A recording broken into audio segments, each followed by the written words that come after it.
జయతు దేవో దేవకీనందనోయం జయతు జయతు కృష్ణో వృష్ణివంశ ప్రదీప జయతు జయతు మేఘశ్యామల కోమలాంగో జయతు జయతు పృథ్వీ భరనాశో ముకుంద.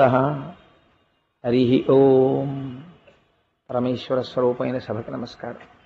ఒక క్రతువుని సంకల్పం చేసినప్పుడు అందులో పాల్గొనాలనేటటువంటి ఉత్సాహం అనేక మందికి ఉన్నప్పటికీ కూడా అది ద్రవ్యంతో ముడిపడి ఉన్నప్పుడు దాని మీద ద్రవ్యం వస్తోంది కదా అని ఆశపడకుండా రమారమిగా ఆ క్రతువు నిర్వహించడానికి ఎంత ఖర్చు అవుతుందో అంతమందికి మాత్రమే యజమానులుగా అవకాశం ఇచ్చి ఆ వచ్చినటువంటి ధనాన్ని నయా పైసలతో ఖర్చు మనం భక్తుల దగ్గర పుచ్చుకున్నాం కాబట్టి భక్తులకి తిరిగి చెప్పడం మన సాంఘిక బాధ్యత.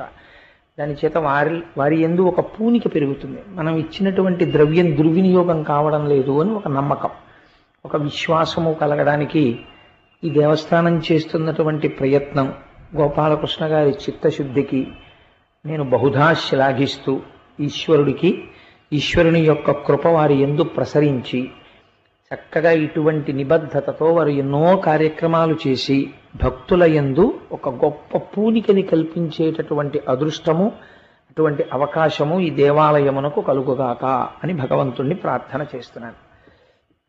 నిన్నటి రోజున మనం ఆ శమంతకమణికి సంబంధించినటువంటి ఆఖ్యానమును వివరణ చేసి ఉన్నాను. అది ఎన్ని మలుపులు తిరుగుతూ ఉంటుందో ఆ ప్రతి మలుపు వెనకాతల మనిషి తెలుసుకోవలసినటువంటి రహస్యాలు ఎన్ని ఉన్నాయో ఒక్క మణి చిట్ట చివరికి ఐశ్వర్యం అనేటటువంటిది భక్తితో కలిసిన నాడు మాత్రమే ఉపశాంతి పొందింది. అక్రూరుడి దగ్గరికి వెళ్ళిన తరువాత ఆ మణి రోజుకి 8 బారువులు పెట్టినా 80 బారువులు పెట్టినా ఎవరికి ఏ ఇబ్బంది లేకుండా హాయిగా ఉండగలిగారు. కాబట్టి ఆ స్థితిని ఆవిష్కరిస్తూ అటువంటి సన్నివేశాన్ని చూపించగలిగినటువంటి ఒక అద్భుతమైన శమంతకమణి ఉపాఖ్యానాన్ని నిన్నటి రోజున వివరణ చేసి ఉన్నాను. తదనంతరము కృష్ణ భగవానుడు బయలుదేరి ఇంద్రప్రస్థాన్ని చేరుకున్నాడు. చేరుకుని అక్కడ పాండవుల చేత సేవింపబడి కుంతీదేవి ఎప్పుడెప్పుడు చూసినా కూడా శ్రీకృష్ణ పరమాత్మని కేవలము ఏదో దేహబంధువుని చూసినట్లుగా చూడడం ఆవిడకి అలవాట్లేదు.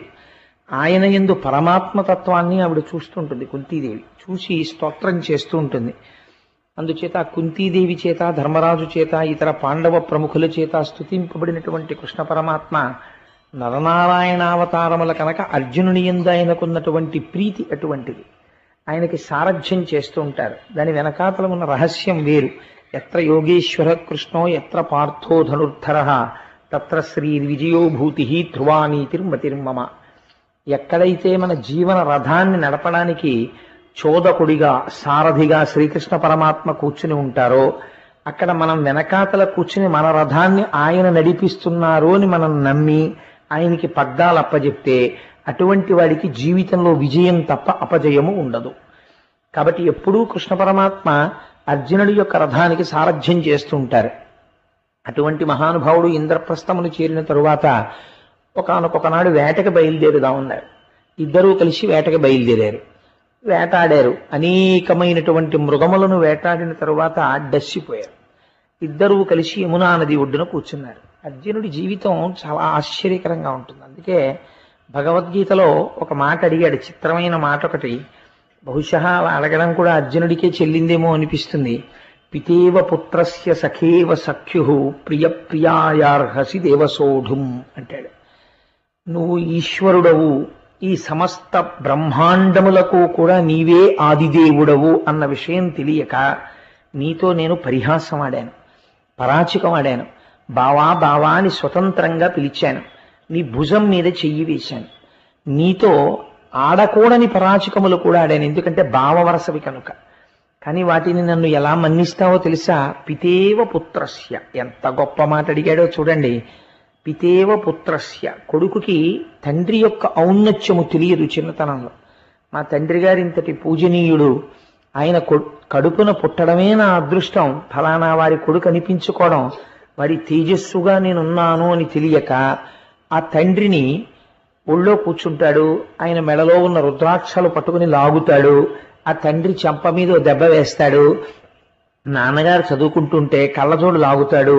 లేకపోతే నాన్నగారు ఏ చక్క పీఠం మీద పెట్టుకుని ఏ రామాయణమో చదువుకుంటుంటే వచ్చి ఆ రామాయణం లాగేస్తాడు. ఎవరు చెయ్యగలరంత స్వతంత్రంగా?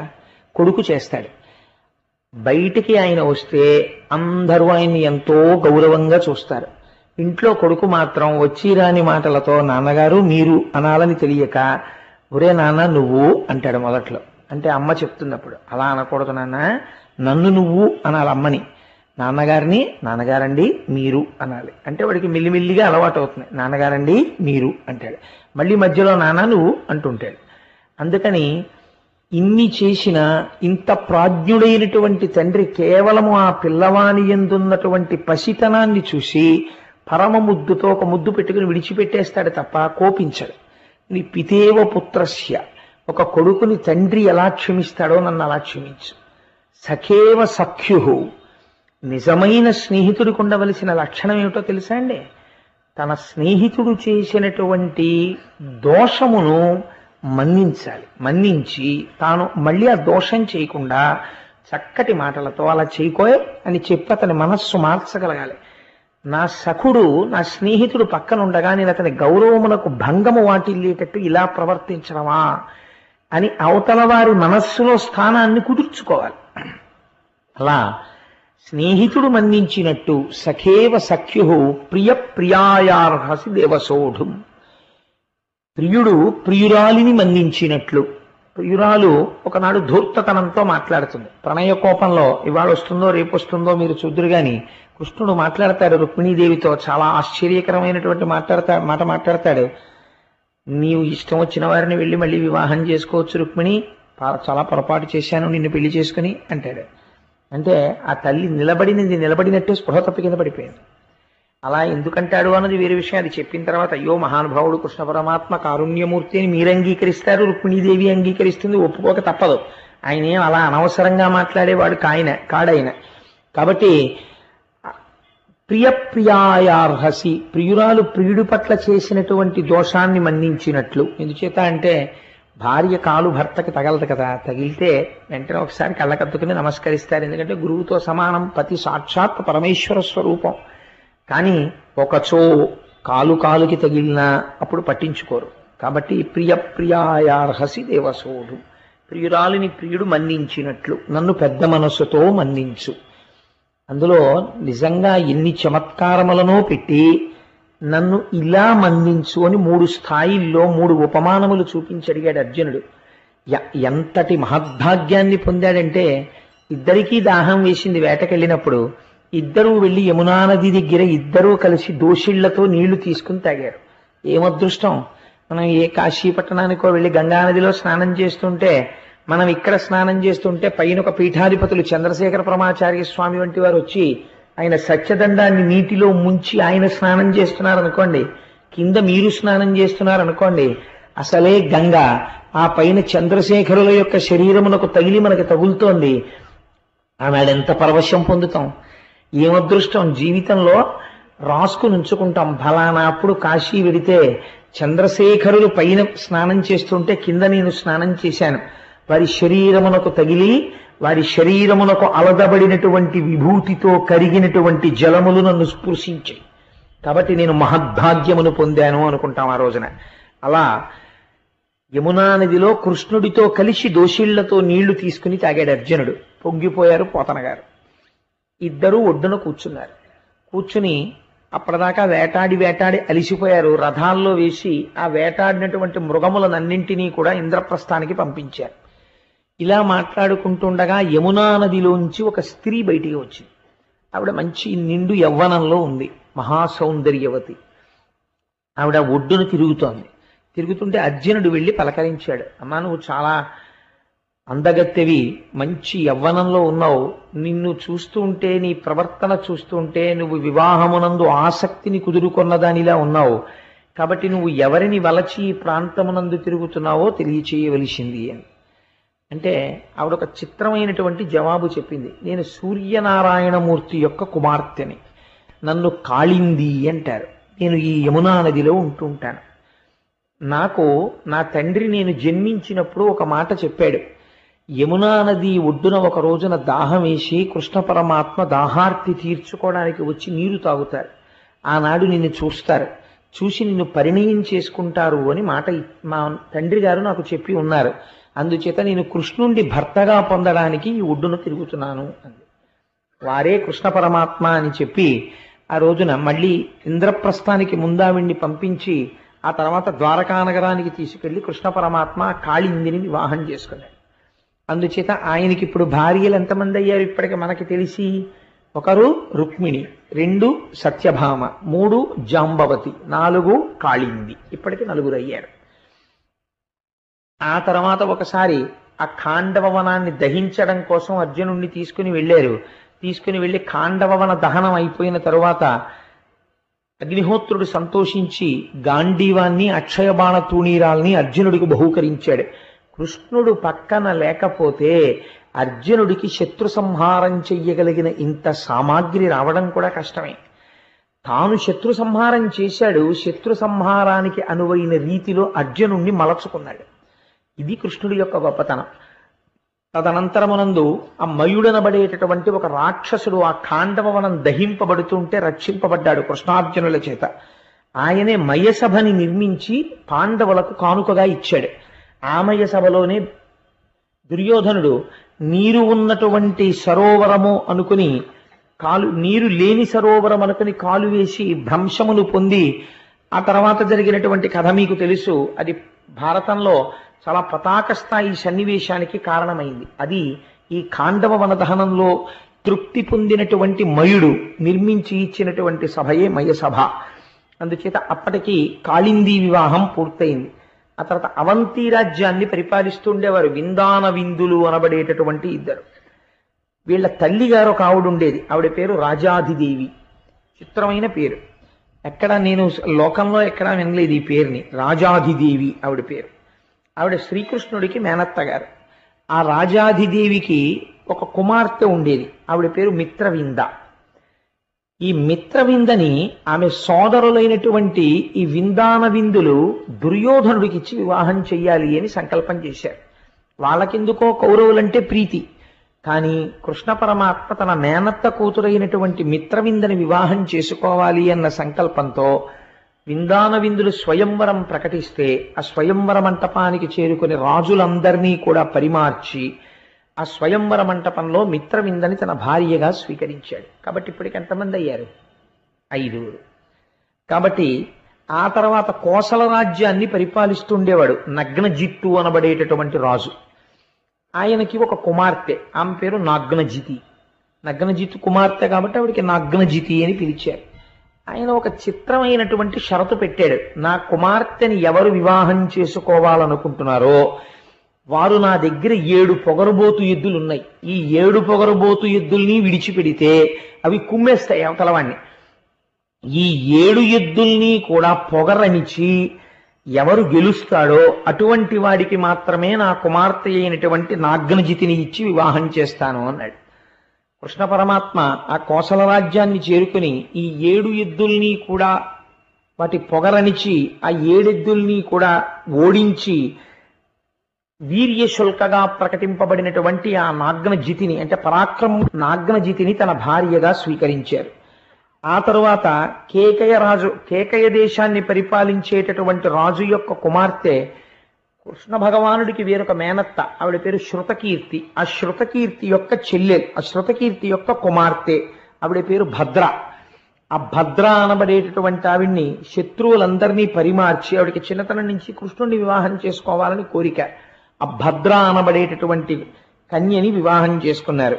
తదనంతరము మద్రరాజ కుమార్తె అయినటువంటి లక్షణ అనబడేటటువంటి కన్యని వివాహం చేసుకున్నారు. అలా కృష్ణ భగవానుడికి 8 భార్యలయ్యారు. 8 భార్యలతో సర్వ సంపదలతో భగవానుడు తులతూగుచున్నాడు. రుక్మిణి, సత్యభామ, జాంబవతి, కాళింది, మిత్రవింద, నాగ్నజితి, భద్ర, లక్షణ. ఈ 8 ఆయన భార్యలు. అయితే 8 భార్యలు అని చెప్పడం వెనకాతల ఒక రహస్యం ఒకటి ఉంటుంది. ఆయనకి కృష్ణ భగవానుడికి మీకు నేను ఏదో ఒక రోజున ఉపన్యాసంలో చెప్పాను. నిజంగా కృష్ణ భగవానుడు ఏదో ఇంతమంది స్త్రీలని వివాహం చేసుకుని దక్షిణ నాయకుడై వీళ్ళందరితో సరస్సల్లాపాలతో గడపాలని వచ్చినటువంటి అవతారం కాదది. కృష్ణ పరమాత్మ యొక్క అవతారాన్ని అర్థం చేసుకోవడం చాలా కష్టం. కాబట్టే భాగవతము తెలిసి పలుకుట కష్టంబు శూలికైన దమ్మి చూలికైన విభుద జనుల వలన వినినంత కనినంత తెలియవచ్చినంత తేటపరుతూ అంటారు. పోతన గారంతటి వారంతా మాట అన్నారు, భాగవతాన్ని అర్థం చేసుకోవడం కానీ, భాగవతాన్ని చెప్పడం కానీ, భాగవతాన్ని తెలుసుకోవడం కానీ చాలా కష్టం. కాబట్టి భాగవతం వినే వాళ్ళకు ఒక లక్షణం ఉండాలి అని చెప్తారు. భాగవతం వినేటప్పుడు మనస్సు పెడదారి త్రొక్కకూడదు. కృష్ణుడికి ఎందుకండి ఇంతమంది పెళ్ళాలు, 8 పెళ్ళాలు ఏమిటండి అని ఒక ఆలోచన వచ్చింది అనుకోండి, వెంటనే మీ మనస్సు ఒక తప్పు త్రోవ పట్టినట్టు. ఎందుచేత అంటే ఈశ్వర చేష్టితమును మీరు అర్థం చేసుకోలేకపోయారు. భగవంతుని యొక్క లీలావిలాసం అంత తేలిగ్గా అర్థమయ్యేది కదా. ఆయనకి 8 భార్యలు ఉన్నారనుకోండి, మన ఎప్పుడన్నా వచ్చి ఏమంటే కొంచెం డబ్బు అవసరంగా ఉంది, ఒక ఆవిడికి ఆ పిల్లలకి ఫీజు కట్టుకోవాలో 100 రూపాయలు ఇమ్మంటే పోనీ మనం అడగచ్చు, 8 పెళ్ళాలి ఎందుకయ్యా నీకని. ఆయన ఎప్పుడూ మనం అడగలేదు కదా, ఎందుకు వచ్చిన గొడవ? ఓ నమస్కారం పెడితే గొడవ వదిలిపోతుంది. కాబట్టి భాగవతం వినేవాడు అర్థం చేసుకోలేని స్థితి ఉంటే పెద్దలు ఏం చెప్పారంటే ఇది పరమాత్మ లీల, భక్తితో నమస్కరించు. మనం ఆకలేసింది అనుకోండి, ఇంత పదార్థం తినేస్తే మన ఆకలి తీరిపోతుంది. అగ్నిహోత్రుడు ఉన్నాడు అనుకోండి, ఎంత పదార్థం తినేసినా ఆకలి తీరిపోయిందని అనిపించదు. అదేమిటండి అలా ఎలా జరుగుతుంది అంటే అంతే, అది అగ్నిహోత్రుడి యొక్క ధర్మం, ఈశ్వరుడు యొక్క ధర్మం అలా ఉంటుంది. కాబట్టి ఈశ్వరుణ్ణి అలా అర్థం చేసుకోవడం ప్రారంభం చేస్తే మనస్సు పెడత్రోవ పట్టే అవకాశం ఉండదు. 1. 2, తెలుసుకోవాలన్న జిజ్ఞాస ఉందనుకోండి, తెలుసుకోవడం తప్పు కాదు. 8 భార్యలు అన్న మాట ఎందుకు వాడతారో తెలుసా అండి? మీరు కొంచెం జాగ్రత్తగా వింటే మీకు ఈ రహస్యం అర్థమైపోతుంది.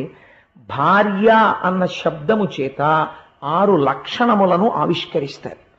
నేను ఒక స్త్రీని చూపించి ఈమె నా భార్య అని నేను అన్నాను అనుకోండి, ఈమె నా భార్య అనడంలో నేను ఈవిడ నా భార్య అని చెప్తున్నాను అన్నప్పుడల్లా దాని అర్థం ఏంటంటే ఆమె నాతో 6 సంబంధములను కలిగి ఉన్నది అని.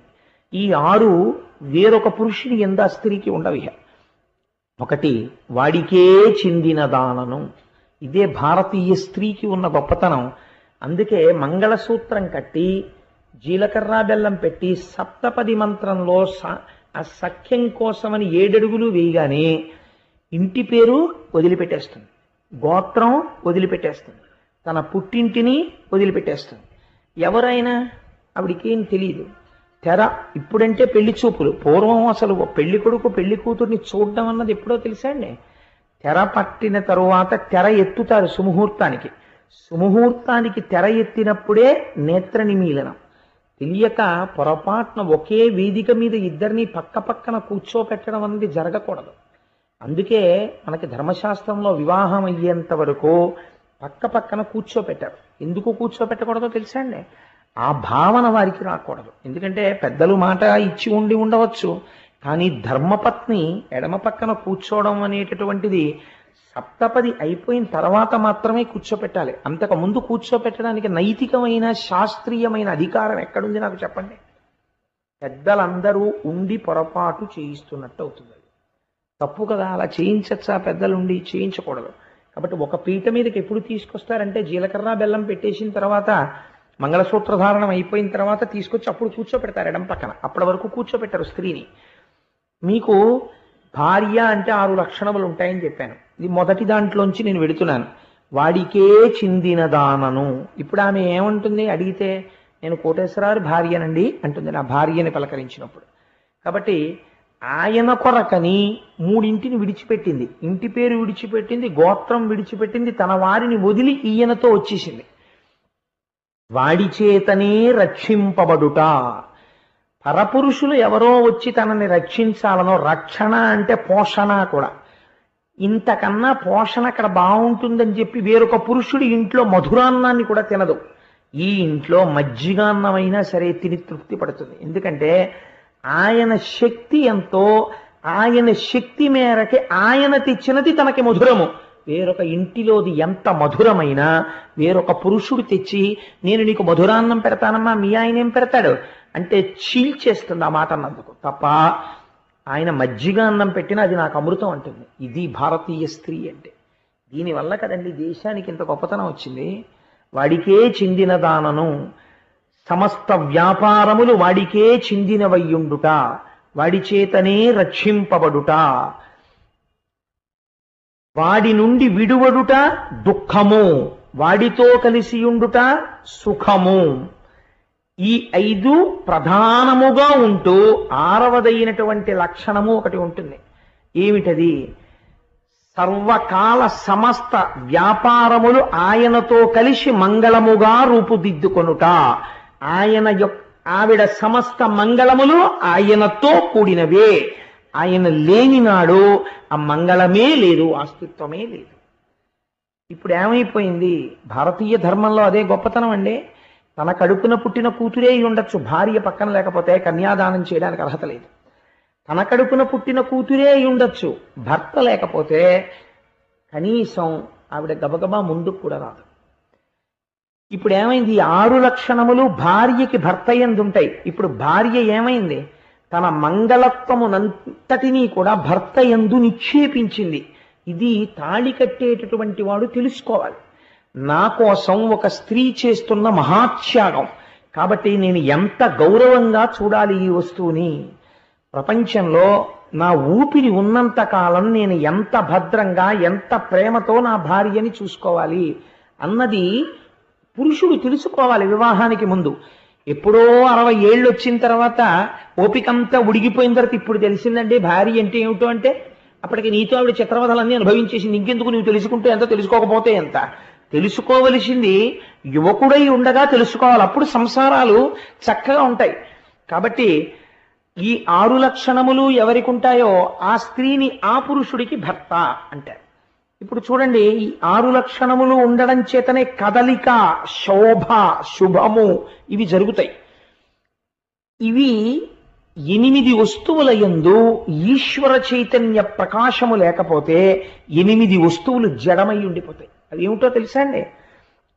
భూమిరాపోనలో వాయు కమ్మనో బుద్ధిరేవచ అహంకార ఇతి యమ్మే భిన్నా ప్రకృతి రష్టదా. 8 రకాలుగా ప్రకృతి భాషిస్తుంటుంది. ప్రకృతి ఉన్నదా అంటే ఉన్నది, జ్ఞాననేత్రము చేత లేదు. జడమైన ప్రకృతికి చైతన్యము దేని వలన కలిగినది అంటే, రైలు కంపార్ట్మెంట్లు 23 కంపార్ట్మెంట్లు పెట్టేశారు, ఎవడి బెర్తులు వాడు ఎక్కేశాడు. వాళ్ళకి ఎలా చేసినవే, S1 కోచ్లో 32వ బెర్త్, వాడు ఎక్కాడు, పడుకున్నాడు, హాయిగా నిద్రపోతున్నాడు. అమ్మయ్య తిరుపతి వెళ్ళిపోతున్నాం అనుకున్నాడు, మంచి నిద్దట్లో ఉన్నాడు. తెల్లవారి నిద్ర లేచాడు. నాకు ఒకసారి అయింది ఇలాంటిది, విచిత్రమైనటువంటి విషయం. ఆ తెల్లవారి నిద్ర లేచి ఇదేంటి తిరుపతి వచ్చేసిందా అని కిటికీ ఎత్తి చూశాడు. తీరా చూస్తే ఏలూరులో ఉన్నాడు. ఇదేంటండి ఏలూరులో ఉంది ఏంటండి రైలు అన్నాడు. ఏలూరులో ఉంది ఏమిటి రైలు అంటే, ఇంజిన్ ఫెయిల్ అయిపోయింది, ఇంకో ఇంజిన్ దొరకలేదు, అందుకని చెప్పి ఈ ట్రైన్ ఇలాగే ఉంది. ఇంజిన్ ఫెయిల్ అయిపోయింది అనుకోండి, బోగీలు ఎన్ని ఉంటే ప్రయోజనం ఏముంది, అక్కడే ఉంటాయి. That which pulls is called the power. ఏది కదుపుతుందో దానికి పవర్ అని పేరు, ఏది లాగుతుందో అది ఇంజన్. ఈశ్వరుడు పురుషుడై దాని యందు ప్రవేశించి కదుపుతాడు ఈ 8. అవే పంచభూతములు: పృథివీ, ఆపస్, తేజో, వాయు, ఆకాశములు. భూమిరాపోనలో వాయు కమ్మనో బుద్ధిరేవచ అహంకార ఇతీయమ్మే భిన్నా ప్రకృతి రష్టదా. మనో, బుద్ధి, అహంకారములు. మనస్సు కూడా జడమే. మనస్సు అప్పటి వరకు ఉంటుంది, ఊపిరి వెళ్ళిపోయింది అనుకోండి, ఏది మనస్సు? బుద్ధి ఏది? అహంకారం ఏది? నేనన్న భావన ఏది? ఈ 8 ఎప్పుడు కదులుతున్నాయి? ఈశ్వరుడు లోపల ఉన్నప్పుడే కదులుతున్నాయి. కాబట్టి 8ంటికి భర్త ఎవరు? ఈ 8ంటికి మంగళత్వం ఎప్పుడుంది? ఈయన ఉంటే ఉంది. ఈయన లేడనుకోండి, 8ంటికి మంగళత్వం ఉందా? లేదు. అప్పటి వరకు శివం శివం శివం అంటారు. అందులో ఉన్నటువంటి శివుడు వెళ్ళిపోయాడు. వెళ్ళిపోతే ఇప్పుడు దానికి తలకట్టు పైకి లేస్తుంది. ఇప్పుడు అదేమిటి? శవం. ఇప్పుడు 4 కన్నులు ఉన్నాయి, చాలా అందం ఉంది, అందులో పృథి ఉంది, అపస్సు ఉంది, తేజస్సు ఉంది, ఇంకా కొద్దిగా వేడి ఉంది శరీరంలో. అయినా ఎందుకైనా పనికొస్తుందా? పూజపీటల మీద కూర్చోపెడతారా? లేకపోతే ఆ ఇంట్లో ఏదైనా వ్రతం చెయ్యొచ్చా? ఎందుకు పనికిరాదు. ఎందుకైపోయింది? ఈ 8 సంఘాతమైన ఈ శరీరము, ఇందులో ఏముంది? పృథి ఉంది, జలం ఉంది, అగ్ని ఉంది, ఆకాశం ఉంది, తేజస్సు ఉంది, వాయువు ఉంది. వీటితో పాటు మనోబుద్ధి అహంకారములు ఉన్నాయి. ఈ 8 సంఘాతమే ఈ శరీరము. ఇది కావచ్చు, పిపీలికాది పర్యంతంలో ఏదైనా కావచ్చు. ఈ 8ంటికి ఈ చైతన్యమునిచ్చిన వాడెవరు? భూమి భూమిగా జడము, భూమికి మొలకెత్తే శక్తి ఎక్కడి నుంచి వచ్చింది? ఈశ్వరుడు దాని యందు చైతన్య రూపంగా ఉన్నాడు కాబట్టి ఇప్పుడు ఈ 8ంటిని కదుపుతున్న వాడెవడో వాడు పురుషుడు. కాబట్టి కృష్ణుడు 7గురిని చేసుకోకూడదు, 9గురిని చేసుకోకూడదు, 8గురిని చేసుకోవాలి. కాబట్టి ఇప్పుడు కృష్ణుడికి ఎంతమంది భార్యలు? అష్టమహిషులు, 8 భార్యలు. ఇది తప్ప అందులో ఉన్న రహస్యం. కృష్ణుడికి ఏదో సరదా పుట్టి కనపడ్డ వాళ్ళందరి దగ్గరికి వెళ్ళి పెళ్లి చేసుకుని 8గురిని పెళ్ళాల కింద చేసుకున్నాడండి అని మీరు అన్నారనుకోండి, మీరు జ్ఞానస్థాయిలో దాన్ని దర్శనం చెయ్యలేకపోయారు. ఏమంటే మీరు ఏదో చెప్పారు, భూమిరాపో నలో వాయు అన్నారు, అష్ట ప్రకృతులు అన్నారు, పరాప్రకృతి అపరాప్రకృతి ఏదో చెప్పారు, కానీ మా తలకెక్కలేదండి. ఏం పర్వాలేదు, ఎక్కకపోతే ఏవో 8 ఉన్నాయి మొత్తానికి వాడు కదుపుతాడు. వాడు సౌశీల్యుడు. భార్య భర్త ఎంత మంగళమో ఆ 8 పట్ల వారంత మంగళమో. ఒక నమస్కారం చెయ్యి, అర్థం చేసుకున్న వాడికి ఎంత పుణ్యమో భక్తితో నమస్కరించి నీకంతే పుణ్యం. అందుకే భాగవతాన్ని 2 స్థాయిల్లో వినాలని చెప్తారు. అర్థమైన చోట జ్ఞానిగా విను, అర్థం కాని చోట భక్తుడిగా విను, ఎలా అయినా ఉద్ధరింపబడతావు. 2 కాకపోతే భ్రష్టుడు అవుతావు. కాబట్టి అలా అష్టమహిషులతో మహానుభావుడు 8 చాలా సంతోషంగా ఆనందంగా కాలం గడుపుతుండగా ఒక చిత్రమైనటువంటి విషయం జరిగింది. ఇది మీరు చాలా గమ్మత్తుగా జరిగినటువంటి విశేషం. నేను మీకు కొంత ఉపోద్ఘాతాన్ని అందించగలిగాను అనుకోండి, మీరు దాన్ని చాలా జాగ్రత్తగా గట్టిగా ఒడిసి పట్టుకుంటారు. ఇది బంగారం జారిపోకూడదని. కృష్ణ భగవానుడు తనంత తానుగా శక్తివంతుడు కదండి. నేను మీకు చెప్పాను కదా, 8 యందు ప్రవేశించిన వాడెవరు? కృష్ణుడు. కాబట్టి కృష్ణుడు లేనినాడు ఆ అష్టప్రకృతులకి కదలిక లేదు కదా. లేనప్పుడు కృష్ణుడు కన్నులు తెరవని కడు చిన్ని పాపడై దానవి చనుబాలు త్రావి చంపే, ఇంకా కనురెప్పలు కూడా తెరవనటువంటి పిల్లవాడిగా ఉండగా పూతనా సంహారం చేశాడు. ఎందరో రాక్షసుల్ని పరిమార్చాడు. అటువంటి కృష్ణుడు ఒక్క నరకాసురుణ్ణి సంహరించడం విషయంలోకి వచ్చేటప్పటికీ సత్యభామని తీసుకెళ్ళాడు. 8 ఎవరినీ తీసుకెళ్ళలేదు, ఒక్క సత్యభామని తీసుకెళ్ళాడు. ఇలా రామాయణంలో దశరథ మహారాజు గారు తీసుకెళ్లారు ఒకసారి కైకమ్మని, చాలా ఉపద్రవం వచ్చింది అలా తీసుకెళ్ళేందుకు. అలా మళ్ళీ సత్యభామని కృష్ణ భగవానుడు తీసుకెళ్తున్నాడు. ఇప్పుడు కూడా ఏమైనా ఉపద్రవం ఉంటుందా అలాగా? లేకపోతే మనందరికీ కూడా ఏదైనా ఒక గొప్ప సందేశం ఏమైనా ఉంటుందా అంటే, మీరు బాగా జ్ఞాపకం పెట్టుకోండి, కైకమ్మని దశరథుడు యుద్ధానికి తీసుకెడితే రామాయణం అంతా వచ్చింది కదండి. భార్యతో యుద్ధానికి వెళ్ళాడు కాబట్టి రామాయణం వచ్చింది, లేకపోతే యుద్ధం లేదు, అసలు 2 వరాలు ఉండవు. లేదా సత్యభామతో భాగవతంలో కృష్ణుడు యుద్ధానికి వెళ్ళబట్టే మనకి దీపావళి పండగ మిగిలింది కదా. ఎప్పుడో ద్వాపర యుగంలో చంపాడు. కలియుగంలో ఇప్పటికీ ప్రతి ఏడాది మనం దీపావళి చేసుకుంటూనే ఉన్నాం. దీనికి ఏమైనా సందర్భం ఉందా? లేకపోతే ఇప్పుడు పూతనా సంహారం చేశాడండి. పూతనా సంహారం జరిగినటువంటి తిథి రోజున మనం ఎవరైనా ఏమైనా పండగ చేస్తామా? ఏమీ చెయ్యం. ఒకవేళ నేను మీకు ఆ తిథి చెప్పాను అనుకోండి, ఇవాళ పూతనా సంహారం జరిగిన రోజండి అని మీరు ఏమైనా చేస్తారా? ఏం చేయరు. లేకపోతే శకటాసుర భంజనం జరిగినటువంటి రోజు చెప్పాను అనుకోండి, చాలా తేలిక చెప్పేయడం, ఎందుకంటే కృష్ణుడి యొక్క జన్మతిథి చూసుకుని అక్కడి నుంచి రోజులు ఎక్కడితే చెప్పేయచ్చు. కానీ మీరు చేస్తారా? చేయరు. కానీ ఆనాటి నుంచి ఈనాటి వరకు దీపావళి చేసేవాళ్ళు ఎవరో తెలుసా అండి?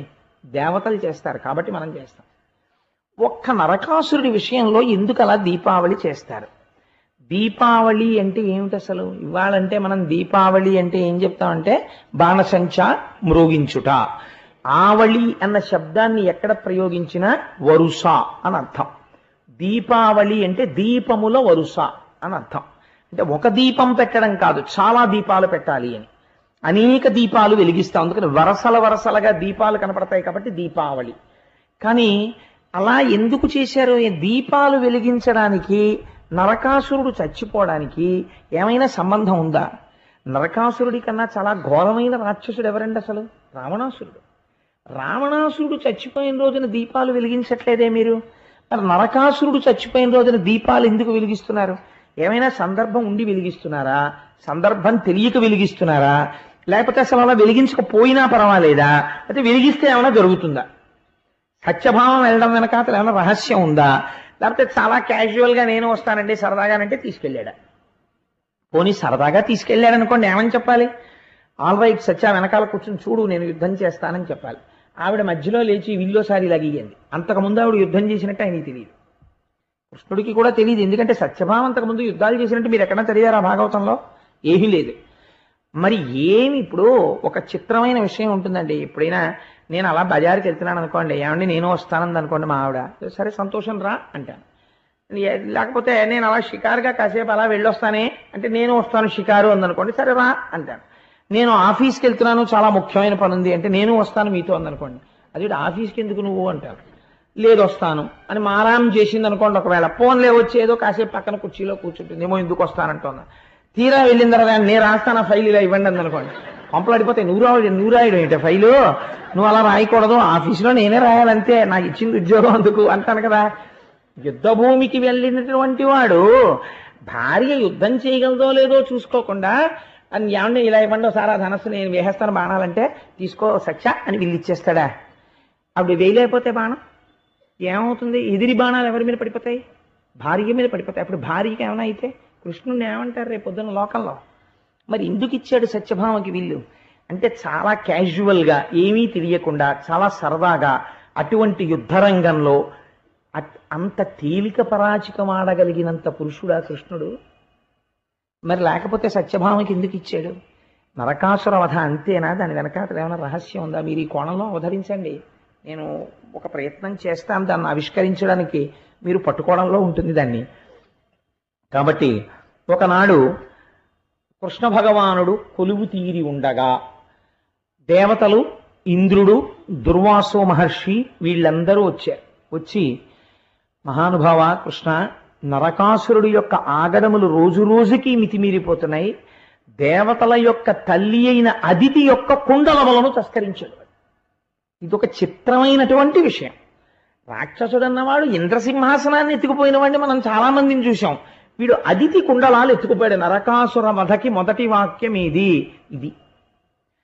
వాడి ఎందు పెద్ద అభియోగం ఏమిటో తెలుసా అండి? అదితి కుండలములను తస్కరించినాడు. దేవతల తల్లి కుండలాలు ముట్టుకున్నాడంటే పరమేశ్వరుడు బయలుదేరాడు, నేను చూస్తాను వాడి సంగతి అన్నాడు. వరుణుడి ఛత్రాన్ని ఎత్తుకుపోయాడు. వాడివన్నీ చిత్రమైన సందర్భాలు. ఆయన గొడుగు కట్టుకుపోయాడు వాడు. దేవతలందరూ కూడా ఓ పర్వతం మీద విహారం చేస్తుంటారు, మణిపర్వతం అని. ఆ మణిపర్వతాన్ని ఎత్తుకుపోయాడు. ఈ మూడు ఎత్తుకుపోయాడు. వాడి ఆగడాలు అంతా ఇంతా కాదు. కృష్ణ నువ్వే వాణ్ణి పరిమార్చాలి అని అడిగాడు ఇంద్రుడు. అడిగితే కృష్ణుడు అన్నాడు, తప్పకుండా నేను రాక్షస సంహారం చేస్తాను, నరకాసుర వధ చేస్తాను, నేను బయలుదేరుతున్నాను యుద్ధభూమికి అని దేవతలందరినీ స్వాంతనపరిచి తాను యుద్ధభూమికి బయలుదేరడం కోసమని రథం ఎక్కుతున్నాడు. ఆ బయలుదేరే ముందు గబగబా సత్యభామ వచ్చింది. ఆవిడ పేరు చాలా గమ్మత్తైన పేరండి, సత్యభామ.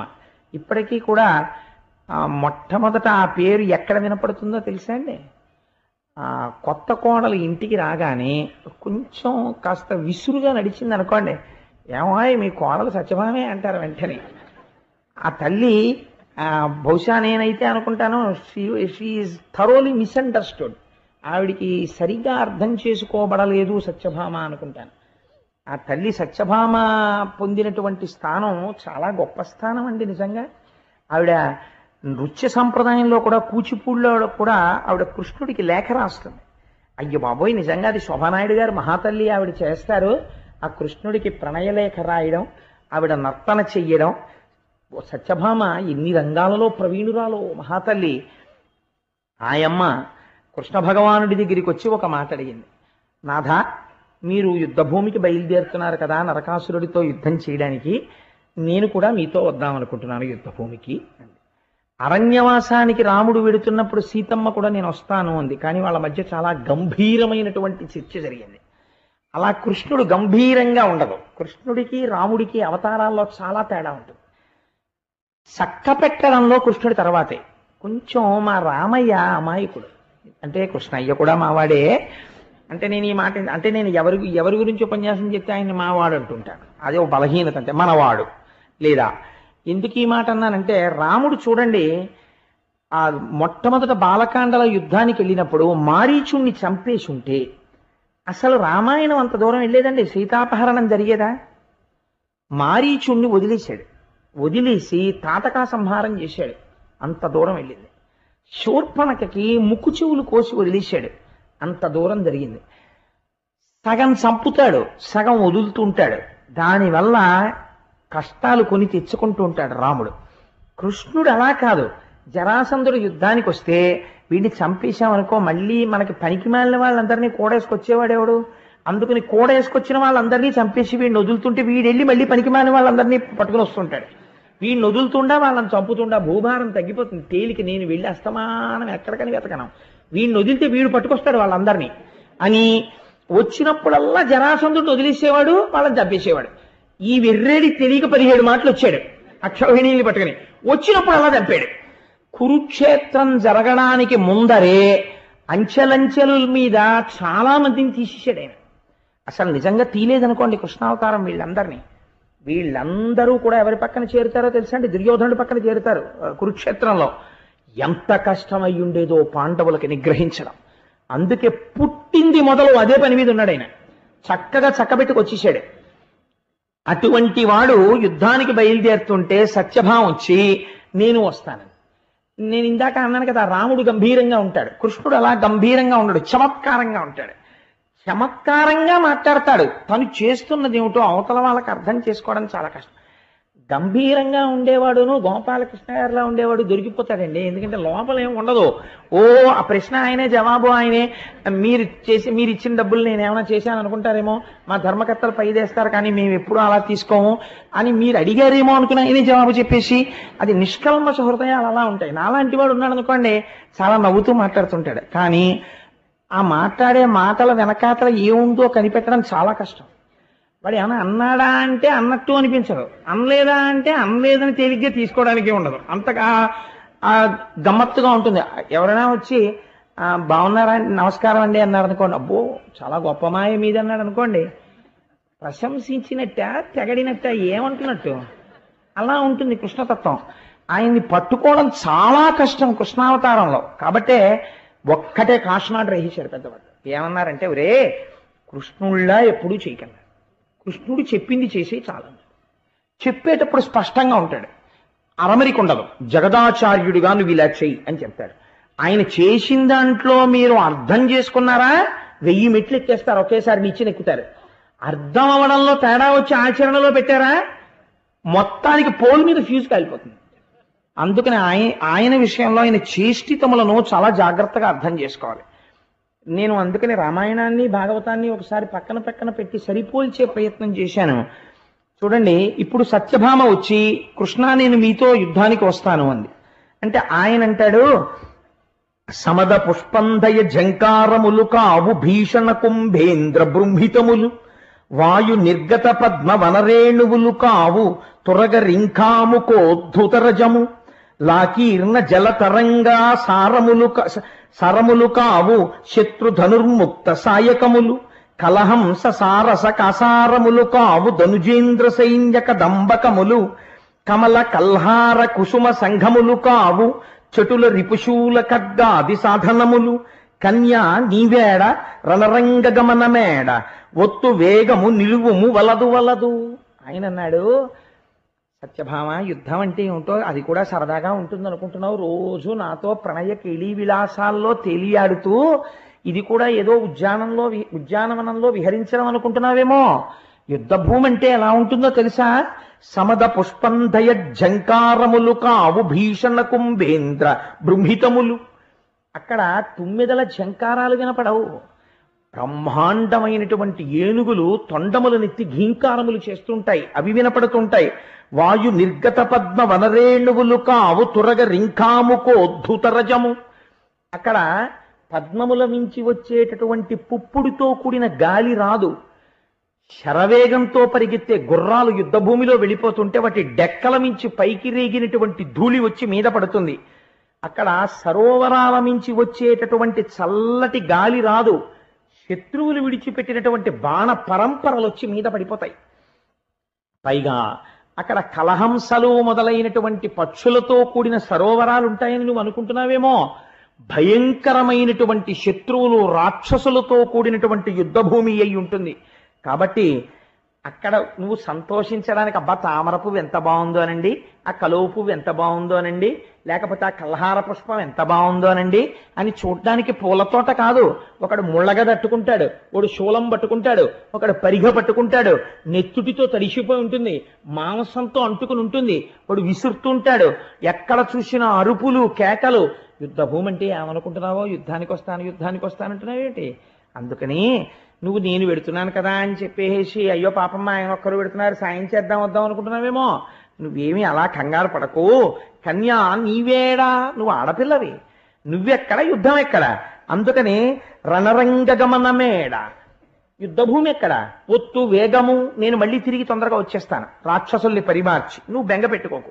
నిలువుము, వల్లదు, అందుకని నువ్వు నాతో రావద్దు అన్నారు. అన్న తర్వాత కృష్ణ పరమాత్మ బయలుదేరబోతుంటే సత్యభామ యొక్క గొప్పతనం అంతా ఇక్కడుంది. ఆవిడ సీతమ్మ తల్లిలా గంభీరంగా మాట్లాడలేదు. ఆవిడేం చేసిందంటే గబగబా వచ్చి, నేను అబద్ధం చెప్పాననుకుంటే మీరు పోతన గారి దశమస్కంధంలో ఉత్తరాఖండం చూసుకోండి, ఉత్తర భాగం, ఆయన చెయ్యి పట్టుకొని అలవోకగా చక్క ఆయన భుజం మీద గడ్డం ఆంచి ఆయన చెవిలోకి మాత్రమే వినపడేటట్టుగా ఎంతో ప్రియంగా ఒక చక్కటి మాట చెప్పింది. దానవులైననేమి మరిదైత్య సమూహములైననేమి నీ మానిత బాహు దుర్గముల మాటుననుండగ ఏమి శంక, నీతో అరుదెంతునంచు కరతోయజమ్ములు ముకిళించి మృక్కెనం మానిని తన్ను భర్త బహుమాన పురస్సర దృష్టి చూడగన్. ఆ సత్యభామ ఆయన దగ్గరకొచ్చి ఆయన భుజం మీద గడ్డం పెట్టి వాలి, దానవులైననేమి, ఆ యుద్ధ భూమిలో ఉండేవాళ్ళు రాక్షసులే అనుకో, మరి దైత్య సమూహములైననేమి, అక్కడ దైత్య సమూహాలే ఉన్నాయనుకో, నాకేం భయమయ్యా, నీ మానిత బాహు దుర్గముల మాటననుండగనేమి శంక, నీ యొక్క భుజములనబడేటటువంటి దుర్గముల చాటున నేనుంటాను, నీ భుజాల వెనకాతల నేనుంటే నన్నెవరేం చేస్తారు? నీతో నరుదింతునంచు, కాబట్టి నాకు నీతో వచ్చి యుద్ధం చూడాలనుందయ్యా, నీ మీద నాకున్న నమ్మకం అటువంటిది. కాబట్టి కరదోయజముల్ ముకుళించి, ఆ రెండు చేతులు పద్మాలు ముకుళించినట్టుగా ఇలా నమస్కారం చేసి ప్రార్థన చేసిందిట, నేను వస్తానండి మీతోటి అని. మృక్యనం మానిని, నమస్కారం చేసి తన్ను భర్త బహుమాన పురస్సర దృష్టి చూడగన్. ఇంత ప్రియంగా మాట్లాడినటువంటి భార్యని కాదనలేనంత బలహీనత భర్త యందు ప్రవేశపెట్టి, అయ్యో ఇలా బతిమాలేస్తుంటే ఏం కాదనగలనని ఇంకా కాదనలేని స్థితికి కృష్ణుడొచ్చి ప్రియంగా తన వంక చూసేటట్టుగా కృష్ణుణ్ణి మార్చినదైన సత్యభామ నిలబడి ఉన్నది. కాబట్టి ఆవిడ ఎటువంటి చతురత కలిగినటువంటి స్త్రీయో చూడండి. సరే, ఇద్దరు గరుత్మంతుణ్ణి అధిరోహించారు, రమ్మన్నారు స్వామి. ఇద్దరు బయలుదేరారు, యుద్ధ భూమికి వెళ్ళారు. ప్రాగ్జ్యోతిషపురము అని ఆ ఊరి పేరు కూడా చాలా గమ్మత్తుగా ఉంటుంది. ఆ ప్రాగ్జ్యోతిషపురానికి చేరుకున్నారు. అక్కడ నరకాసురుడు పరిపాలన చేస్తున్నాడు. ఆ నరకాసురుడికి నమ్మిన బంట్లు వంటి వారు ముగ్గురు ఉన్నారు. ఒకడు మురాసురుడు, ఒకడు నిశుంభుడు, ఒకడు హయగ్రీవుడు. హయగ్రీవుడు అంటే నేను లక్ష్మీ హయగ్రీవ అవతారం గురించి చెప్పట్లేదు, రాక్షసుడు హయగ్రీవుడు. వీళ్ళు ముగ్గురు వాడికి నమ్మిన బంట్లు. అక్కడ దుర్గములు చాలా ఉన్నాయి. జలదుర్గము, గిరిదుర్గము, శస్త్రదుర్గము, ఇలా 6 రకాలైన దుర్గాల్ని శాస్త్రం చెప్తుంది. అటువంటి దుర్గములను, అనేక దుర్గములను వాడు నిర్మాణం చేశాడు. ఆ దుర్గములను చూశాడు పరమాత్మ గరుత్మంతుడి నుంచి. చూసి ఒక్కసారి తన చేతిలో పట్టుకున్నటువంటి గద చేత ప్రహారము చేస్తూ ఈ దుర్గములన్నింటినీ నేల కూల్చేశారు. తన చక్ర ప్రయోగం చేత కొన్నింటిని కూల్చేశారు, తన ఖడ్గధారల చేత కొన్నింటిని కూల్చేశారు. కూల్చి పాంచజన్యాన్ని చేతిలో పట్టుకుని ప్రళయకాలంలో మేఘం ఎలా ఉరుముతుందో అలా పాంచజన్యాన్ని పూరించారు. పూరించేసరికి మురాసురుడు అనబడేటటువంటి రాక్షసుడు నరకాసురుడికి అత్యంత ముఖ్యుడు. వాడు అక్కడ ఉన్నటువంటి జలదుర్గంలో నీటి లోపల పడుకుని నిద్రపోతున్నాడు. ఆ నిద్రపోతున్నవాడు పైకి తెచ్చాడు. పోతన గారు అన్నారు, వాడు పెద్ద జడ వేసుకున్నట్టు. ఈ జడ వేసుకున్న వాళ్ళు మనకి ఇద్దరు కనపడతారు, కాలయవనుడు ఒకడు, మురాసురుడు ఒకడు. వాడికి ఉన్న గొప్పతనం ఏమిటో తెలుసా అండి? వాడు ప్రాగ్జ్యోతిషపురాన్ని మురాపాశములతో కట్టి ఉంచుతాడు. వాడు ఆ పాశములతో కట్టాడు. కృష్ణ పరమాత్మ తన చేతి ఖడ్గంతో ఆ పాశములను ఖండించారు. ఖండించి పాంచజన్యం పూరిస్తే మురాసురుడు పైకొచ్చాడు. వాడికి 5 తలకాయలు. 5 తలకాయలతో వాడు ఈ బ్రహ్మాండములో ఉన్నటువంటి పంచభూతములను మింగేసేలా ఉన్నాడు. అగ్నిహోత్రం పాకితే ఎలా ఉంటుందో, మీరు ఇలా పొడవుగా సన్నగాను ఏదైనా ఇంధనాన్ని పోసి వెలిగించారనుకోండి, అది వెలుగుతోంది అనుకోండి ఒక అగ్ని రూపంలో, అది ఎలా ఉంటుందో అలా ఉంటుంది వాడి జడ. అటువంటి జడతో వాడు నీటిలోంచి పైకి లేచాడు. లేచి కృష్ణుడి వంక చూశాడు. చూసి కృష్ణ నిలు అని కృష్ణుడితో యుద్ధానికి వచ్చాడు. వచ్చి యుద్ధం చేస్తున్నప్పుడు పరమాత్మ తన గదా ప్రహారంతో ఆ మురాసురుడి యొక్క శిరస్సుని బ్రద్దలు చేశారు. వాడు మరణించాడు. మురాసురుడు మరణించగానే వాడి కుమారులు 7 బయలుదేరి కృష్ణ పరమాత్మ మీదకి యుద్ధానికి వచ్చారు. ఆ 7 కూడా కృష్ణ పరమాత్మ నిర్జించారు. ఈ వార్త నరకాసురుడికి చేరి నేను కూడా యుద్ధానికి వస్తాను, నేను బయలుదేరి యుద్ధానికి వస్తున్నానని నరకాసురుడు బయలుదేరి యుద్ధానికి వచ్చాడు. తీరా నరకాసురుడు యుద్ధానికి వచ్చేసరికి యుద్ధభూమి ఎలా ఉంటుంది? వచ్చినటువంటి వాడు సామాన్యుడు కాడు, నరకుడు. మీరు ఇక్కడే ఒక్క విషయం తెలుసుకోవాలి. నరకాసురుడు అనబడేటటువంటి రాక్షసుడు అసలు ఎవరి కొడుకు? వీడికి ఇంత బలం ఎక్కడి నుంచి వచ్చింది అంటే, పురాణంలో అయితే ఓ గమ్మత్తైన మాట అన్నారు. ఆయన ఎవరి కొడుకో అంటే తన తల్లి వాడికి తెలియలేదు అన్నారు. కానీ అసలు వాడు ఎవరి కొడుకో తెలుసా అండి? ఆదివరాహమూర్తికి భూదేవికి కలిపి జన్మించిన వాడు. ఆదివరాహమూర్తికి భూదేవికి జన్మించిన తరువాత ఆదివరాహమూర్తి అవతారంలో ఉండగా శ్రీమన్నారాయణుడు భూదేవికి కొన్ని వరాలు ఇచ్చాడు. ఎప్పుడైనా సరే వాడు నరకానికి వెళ్ళిపోవడానికి, నశించిపోతాడు అనడానికి తేలిక మార్గం ఏమిటో తెలుసా? ఇంట ఉన్నవాళ్ళు సుఖపడని రోజులు ఎప్పుడు వస్తాయంటే, భూమి మీద ఏదైనా నిర్మాణము చేసేటప్పుడు శంకుస్థాపన చేసి భూమి పూజ చెయ్యకుండా కానీ కడితే ఆ ఇంట ఉన్న వారికి సుఖశాంతులు ఉండవు, నీకు వరం ఇస్తున్నానన్నాడు ఆయన. అప్పుడే భూమి కొన్ని వస్తువుల పేర్లు చెప్పి వీటిని భూమి మీద ఎవడు పెడతాడో ఆచ్ఛాదన లేకుండా, అంటే కింద ఏదైనా వెయ్యకుండా పెడితే వాడికి ఆ వస్తువు యొక్క అనుగ్రహము లభించకుండుగాక, వాడి ఐశ్వర్యము తొలగిపోవుగాక అని వరం అడిగింది. ఆ వస్తువుల పేర్లు అంటే నేను ఇప్పుడు ఈ విషయాలు ఎక్కడి నుంచి అనుసంధానం చేస్తున్నానంటే భాగవతాంతర్గతం కాదు, దేవీ భాగవతంలోంచి అనుసంధానం చేస్తున్నాను. అందులో మీరు బాగా జ్ఞాపకం పెట్టుకోవలసిన వస్తువు ఒకటి ఉంది. చాలా మంది పిల్లలకి చదువు రావట్లేదు అంటుంటారు. భూదేవి వరం ఏమిటో తెలుసా అండి? కూర్చుని చదివేటప్పుడు పుస్తకాన్ని నేల మీద పెట్టకూడదు. పుస్తకాన్ని నేల మీద పెట్టి వెళ్ళిపోతే, అందుకే ఒక అలవాటు చేసుకోవాలి. ఏదో ఒక ప్లాంక్ లాంటిది వేసుకుని చదువుకుంటూ గభాలను లేవవలసి వస్తే ప్లాంక్తో పాటు కింద పెట్టాలి తప్ప పుస్తకాన్ని కింద పెట్టేసే అలవాటు అయిందనుకోండి, వాళ్ళ యందు బుద్ధి శక్తి ప్రచోదనం అవ్వదు. ఒకవేళ వాడు ఎంత తెలివైన వాడైనా కీలకమైన సమయంలో పరీక్ష యందు వాడికి సరస్వతి అనుగ్రహం కలగదు. పుస్తకాన్ని నేల పెట్టిన వాడికి సరస్వతీ కటాక్షం ఉండరాదు. శంఖమును నేల మీద ఎవడు పెడతాడో వాడి ఇంట మంగళం ఉండరాదు. ఎవడు తులసిని పువ్వుల్ని నేల మీద పెడతాడో వాడి ఇంట పూజలు దేవతలు స్వీకరించరాదు. శివలింగమును నేల మీద ఎవడు పెడతాడో అటువంటి వాడి ఇంట దేవతలు నివసించరాదు. భూదేవి వరాలు అడిగింది. ఇవి యథార్థంగా ఎవరు తెలుసుకోవాలో తెలుసా అండి? గృహస్థాశ్రమంలో ఉన్న వాళ్ళందరూ ఇవి తెలుసుకోవాలి. తెలుసుకుని ఇంట్లో ఈ వస్తువుల విషయంలో చాలా జాగ్రత్తగా ఉండాలి. సరే, ఇప్పుడు నేను ఆ ఆఖ్యానంలోకి ప్రవేశించాను అనుకోండి, భాగవతం వదిలి దేవీ భాగవతంలోకి వెళ్ళిపోతాను. స్పృశించానంతే. ఎప్పుడైనా దేవీ భాగవతం చెప్పినప్పుడు మీకు దాని వివరాన్ని పూర్తిగా అందచేసే ప్రయత్నం చేస్తాను. కాబట్టి నేను తరచూ ఒక విషయం చూస్తుంటాను, మీరు మరోలా అనుకోకండి, మీకు ప్రయోజనకరమైన విషయం కాబట్టి నేను చెప్తాను. నేను చాలా ఇళ్లలో ఎప్పుడైనా వెడితే పూజా మందిరం చూడండి అంటుంటారు. అంటే వెళ్ళి ఒక నమస్కారం చేసి వస్తాను, వాళ్ళ భక్తి గొప్పది. నేను ఎవరిని విమర్శ చేయట్లేదు, కానీ ఒక విషయం తెలుసుకోండి. నేను తరచూ ఇళ్లలో చూస్తుంటాను, ఒక మెట్లు లాంటివి ఒకటో రెండో కడతారు. కట్టి దాని మీద ఏమీ ఆచ్ఛాదన ఉండదు, కనీసం ఒక పేపర్ కూడా వెయ్యకుండా దాని మీద ఒక చెక్క కానీ ఒక మంటపం కానీ ఏమీ ఉండకుండా దాని మీద ఈశ్వరమూర్తుల్ని నిలబెడుతుంటారు. దానితో పాటు శంఖము మొదలైనవి కూడా పెట్టేస్తుంటారు. అలాగే యంత్రాలు ఎట్టి పరిస్థితులలోనూ భూమికి తగలడానికి వీల్లేదు. చాలా మంది ఇవాళ మార్కెట్లో సబ్బులు అమ్మినట్టు అమ్మేస్తున్నారు యంత్రాలు. ఎలా అమ్ముతున్నారో వాళ్ళకి తెలియాలి, కొనుక్కునే వాళ్ళకి తెలియాలి. యంత్రాన్ని అందరూ పట్టుకోలేరు, యంత్రాన్ని అందరూ హ్యాండిల్ చేయలేరు.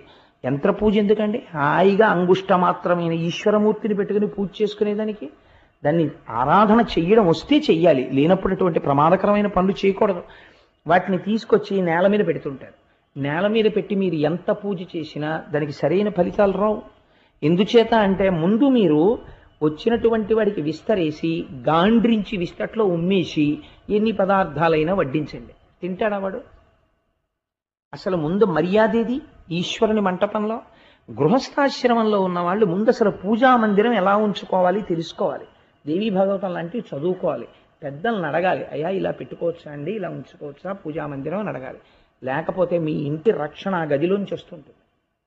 ఆ గది పట్ల మీకు శ్రద్ధ లేకపోతే ఎక్కడి నుంచి వస్తుంది రక్షణ? రమ్మంటే ఇంట్లో పిల్లలకు అభివృద్ధి రమ్మంటే ఎక్కడి నుంచి వస్తుంది? రోజు పిల్లలతో పెద్దలకి జట్టి, లెమ్మంటే లేవదు, పడుకోమంటే పడుకోదు, చదువుకోమంటే చదువుకోడు, ఎక్కడికో పోతుంటాడు. పుస్తకాలు నేల మీద పెడుతుంటే ఎక్కడి నుంచి వస్తుంది రమ్మంటే శ్రద్ధ? అందుకే పూర్వం మా చిన్నతనంలో చదువుకోవడం అంటే ఎలా ఉండేదో తెలుసా అండి? సాపేసు కూర్చొని చదువుకోమని. నువ్వు కుర్చీలో కూర్చొని చదువుకోకూడదని కాదు, కుర్చీలో కూర్చొని చదువుకోవడం నువ్వు అలవాటు చేసేసుకుంటే రేపు పొద్దున్న నువ్వు యవ్వనం దాటి నడిమి వయస్సులోకి వెళ్ళిన తరువాత చాలాసేపు కూర్చోలేవు నేల మీద, ఆసన శుద్ధిపోతుంది. తర్వాత చక్కగా నేల మీద చాపేసుకుని చదువుకోవలసిన పుస్తకాలు తెచ్చి అక్కడ పెట్టుకుని ఒక్కొక్క పుస్తకం ఒక ప్లాంక్ వేసుకుని చదువుకుని, ఈ పుస్తకం తీసి ఈ పుస్తకం పెట్టుకోవాలంటే ఈ పుస్తకం ఇక్కడ పెట్టుకున్నప్పుడు చాప ఉంటుంది, గౌరవింపబడుతూ ఉంటుంది పుస్తకం, సరస్వతీదేవి. దానివల్ల పిల్లవాడి బుద్ధి యందు వికాసం కలుగుతుంది. ఇవన్నీ భూదేవికి వరాహమూర్తి ఇచ్చినటువంటి వరాల చెట్ట అండి అది. అందుచేతనే అప్పటి నుంచి ఇప్పటికీ దాని పరిస్థితి అలాగే ఉంటుంది. సరే, కొన్ని ఏదో ప్రయోజనకరమైన విషయాన్ని అనుసంధానం చెయ్యాలి అని నాకు అనిపించి చేశాను. అంతకమించి ఇప్పుడు నేను దేవీ భాగవతంలోకి వెళ్ళాలని నేను అనుకోవట్లేదు. కాబట్టి ఆ ఆదివరాహమూర్తికి భూదేవికి జన్మించినటువంటి వాడి నరకాసురుడు. వాడి జన్మ సామాన్యం కాదు. ఇప్పుడు ఎవరొచ్చారు వాడిని చంపడానికి? ఆయనే వచ్చాడు. ఇలా ఎందుకు జరిగింది? మళ్ళీ ఆ ప్రశ్న పక్కన పెట్టుకుని దాచుకోండి, ఆఖరణ చెప్తాను. కాబట్టి ఇప్పుడు నరకాసురుడే యుద్ధరంగంలోకి వస్తే వాడి వెనకాతల ఎంత బలగం ఉంటుందో అంత బలగం బయటికి వస్తుంది కదండి. సామాన్యమైన రాక్షసుడు కాడు నరకాసురుడు అంటే. ఆ రోజుల్లో అదితి కుండలములను వాడు తస్కరించాడంటే ఇంకంతకన్నా గొప్ప రాక్షసుడు ప్రపంచంలో ఎక్కడుంటాడు? అటువంటి వాడు వరుణుడి ఛత్రాన్ని ఎత్తుకుపోయాడు, వాడు ఓ పర్వతాన్ని ఎత్తుకుపోయాడు వాడు. అటువంటి వాడు ఎన్నింటిని పరిపాలించాడో తెలుసా అండి? 14 భువనములు గెలిచాడు వాడు నరకాసురుడు. ఇంకా రావణాసురుడు భూమండలం మీద తిరిగాడు వాడు, 14 భువనాలు నరకాసురుడు. అటువంటి నరకాసురుడు యుద్ధానికి వస్తే వెనక ఎంత సైన్యం ఉంటుంది? ఇంత సైన్యాన్ని చూసిన సత్యభామ ఏమనాలి? అయ్య బాబోయ్, ఏమిటండి సైన్యం అసలు? మీరు కొంత సైన్యాన్ని తీసుకుని రావలసింది, టిక్కుటక్కులాడించుకుంటూ గరుత్మంతుడు నెక్కొచ్చేశారు అనాలి. ఆవిడ ఏమందో తెలుసా అండి? ఆశ్చర్యకరంగా దీని వెనక అతలో ఉన్న రహస్యాన్ని మీరు గుర్తుపెట్టుకోవాలి, మళ్ళీ పక్కన పెట్టుకోండి. కాబట్టి ఇప్పుడు ఆవిడంది, ఏమండి నేను యుద్ధం చేద్దాం అనుకుంటున్నానండి. ఇందాక యుద్ధ భూమికి వస్తానండి, ఇప్పుడు ఏమండి నాకు యుద్ధం చేద్దాం అనిపిస్తోందండి అని గభాలను లేచి, ఇప్పటిదాకా ఎక్కడుంది? మీ భుజములనబడేటటువంటి దుర్గముల మాటునుంటానంది, వెనకాల కూర్చుంది. ఇప్పుడేం చేసింది? గభాలను లేచి ముందుకొస్తోంది. పోతన గారు పొంగిపోయారు సత్యభామ దర్శనం. ఈ సత్యభామ చేస్తున్నటువంటి యుద్ధం పద్యాలు వింటే వచ్చే లాభం ఏమిటో మీకు ఆఖరణ చెప్తాను. అందుకునంత వర్ణన చేశారు పోతన గారే, అమాయకుడై వర్ణన చేయలేదు.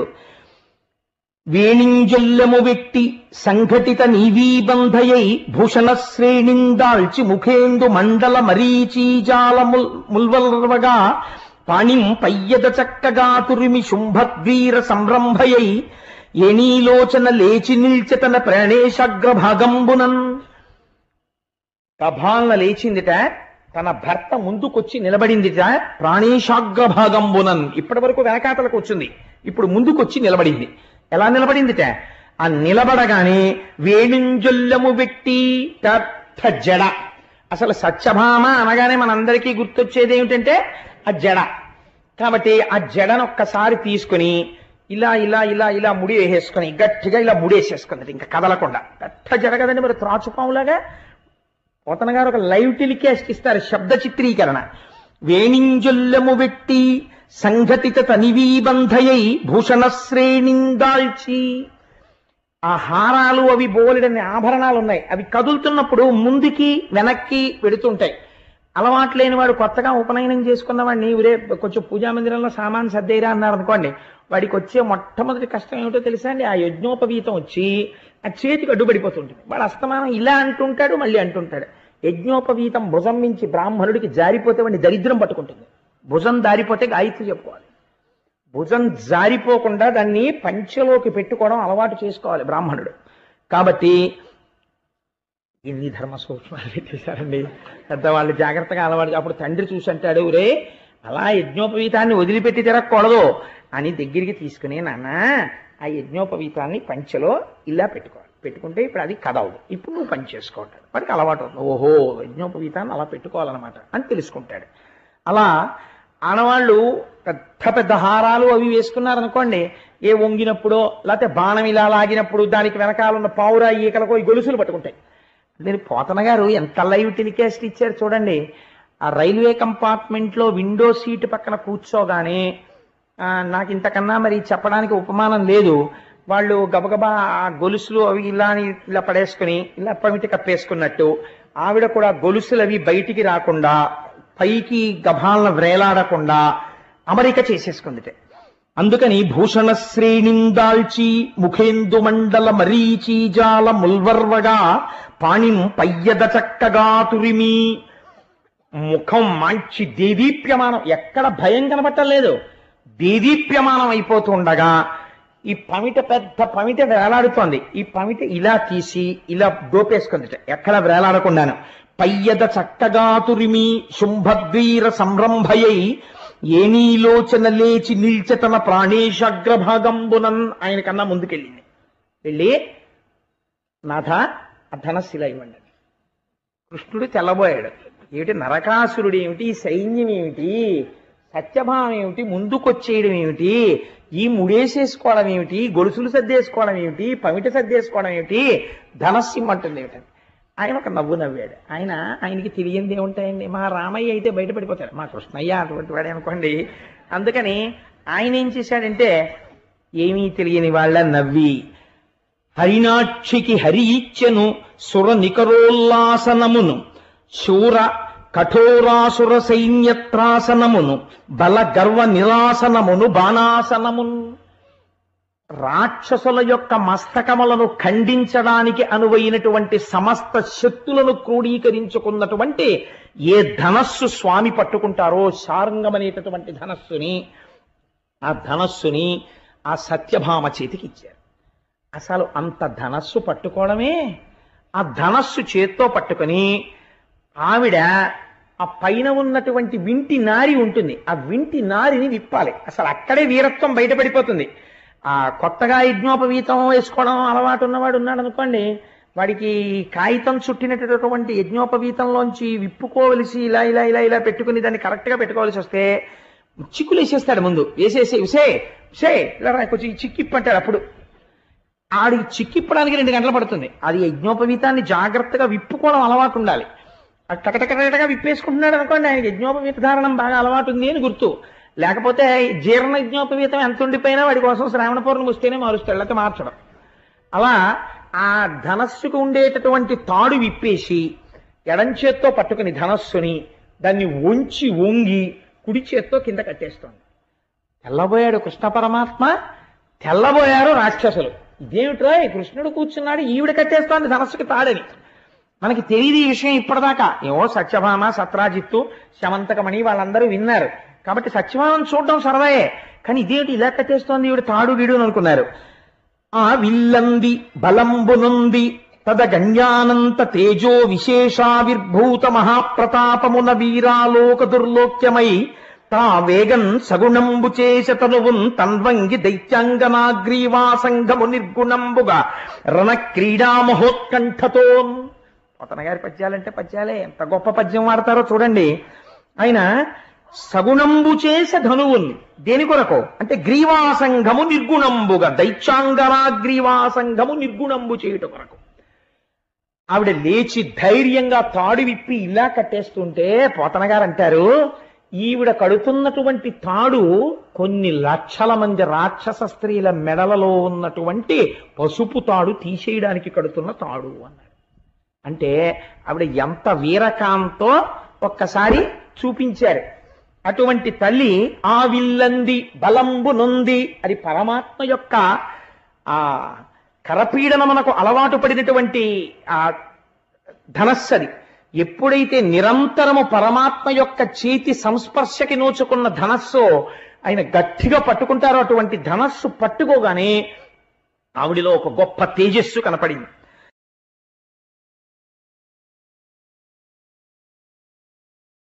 వెంటనే యుద్ధానికి బయలుదేరి ఆ ముందు నిలబడి ఒక్కొక్క బాణం తీసి అభిమంత్రిస్తోంది. మామూలుగా ఏదో బాణాలు వేయడం కాదు, చిల్లర బాణాలు. బాణం చేత్తో పట్టుకొని అభిమంత్రిస్తోంది. ఆగ్నేయాస్త్రం, వారుణాస్త్రం, వీటిని అభిమంత్రించి ఆ అల్లెత్రాడికి తగిలించి ఆకర్ణాంతం వరకు లాగాలి. దాన్ని ధైర్యంగా ధనస్సును నిలబెట్టి గురి చూసి మొక్కవోని ధైర్యంతో వింటినారిని ఆకర్ణాంతము లాగి వదిలిపెట్టాలి. అప్పుడు పెద్ద ధనుస్తుంది. అసలు ఆ వింటినారిని ముందు లాగి చూస్తారు, ఆ టంకారం అంటారు. ఠం ఠం ఠం అని భీషణ ధనుల వింటన్నారి సారించి వైకుంఠుండా రఘురామమూర్తి సమరోత్సాహుండై విజృంభించి. రామచంద్రమూర్తి ధనుష్ టంకారం చేస్తే పడిపోయేవారు చాలా మంది. అటువంటి టంకారం కృష్ణ భగవానుడు చేసినా కూడా ఆ ధనుష్ టంకారం చేసి బాణప్రయోగం చెయ్యడం ప్రారంభించింది. పోతన గారు అంటారు, సవర్ణ కంకణ జనజన నినదంబు సింజీ నీ రవముతో చెలిమిచేయ తాటంకమణిగణ ధగధగ తీప్తులు గండమండల రుచుల్ కప్పికొనగా ధవళ తారాపాంగ ధల ధల రోచులు బాణజాల ప్రభా పటలిన డప శరపాత ఘుమఘుమ శబ్దంబు పరిపంధి సైనిక కలకల స్వనములుడుప వీర శృంగార భైరౌద్ర విస్మయములు కలిసి భామినియ్యనో కాకయనగా నిషువు తొలగుట దివుచుట ఏయుటెల్ల ఎరుగ రాకుండనని చేసే ఇందువదన.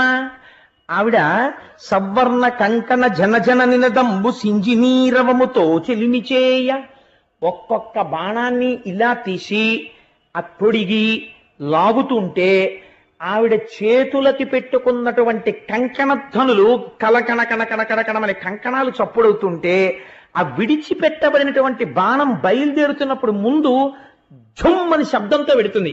ఈ శబ్దం ఈ కంకణధ్వని కలిసి కొత్త ధ్వనులు వచ్చేయట.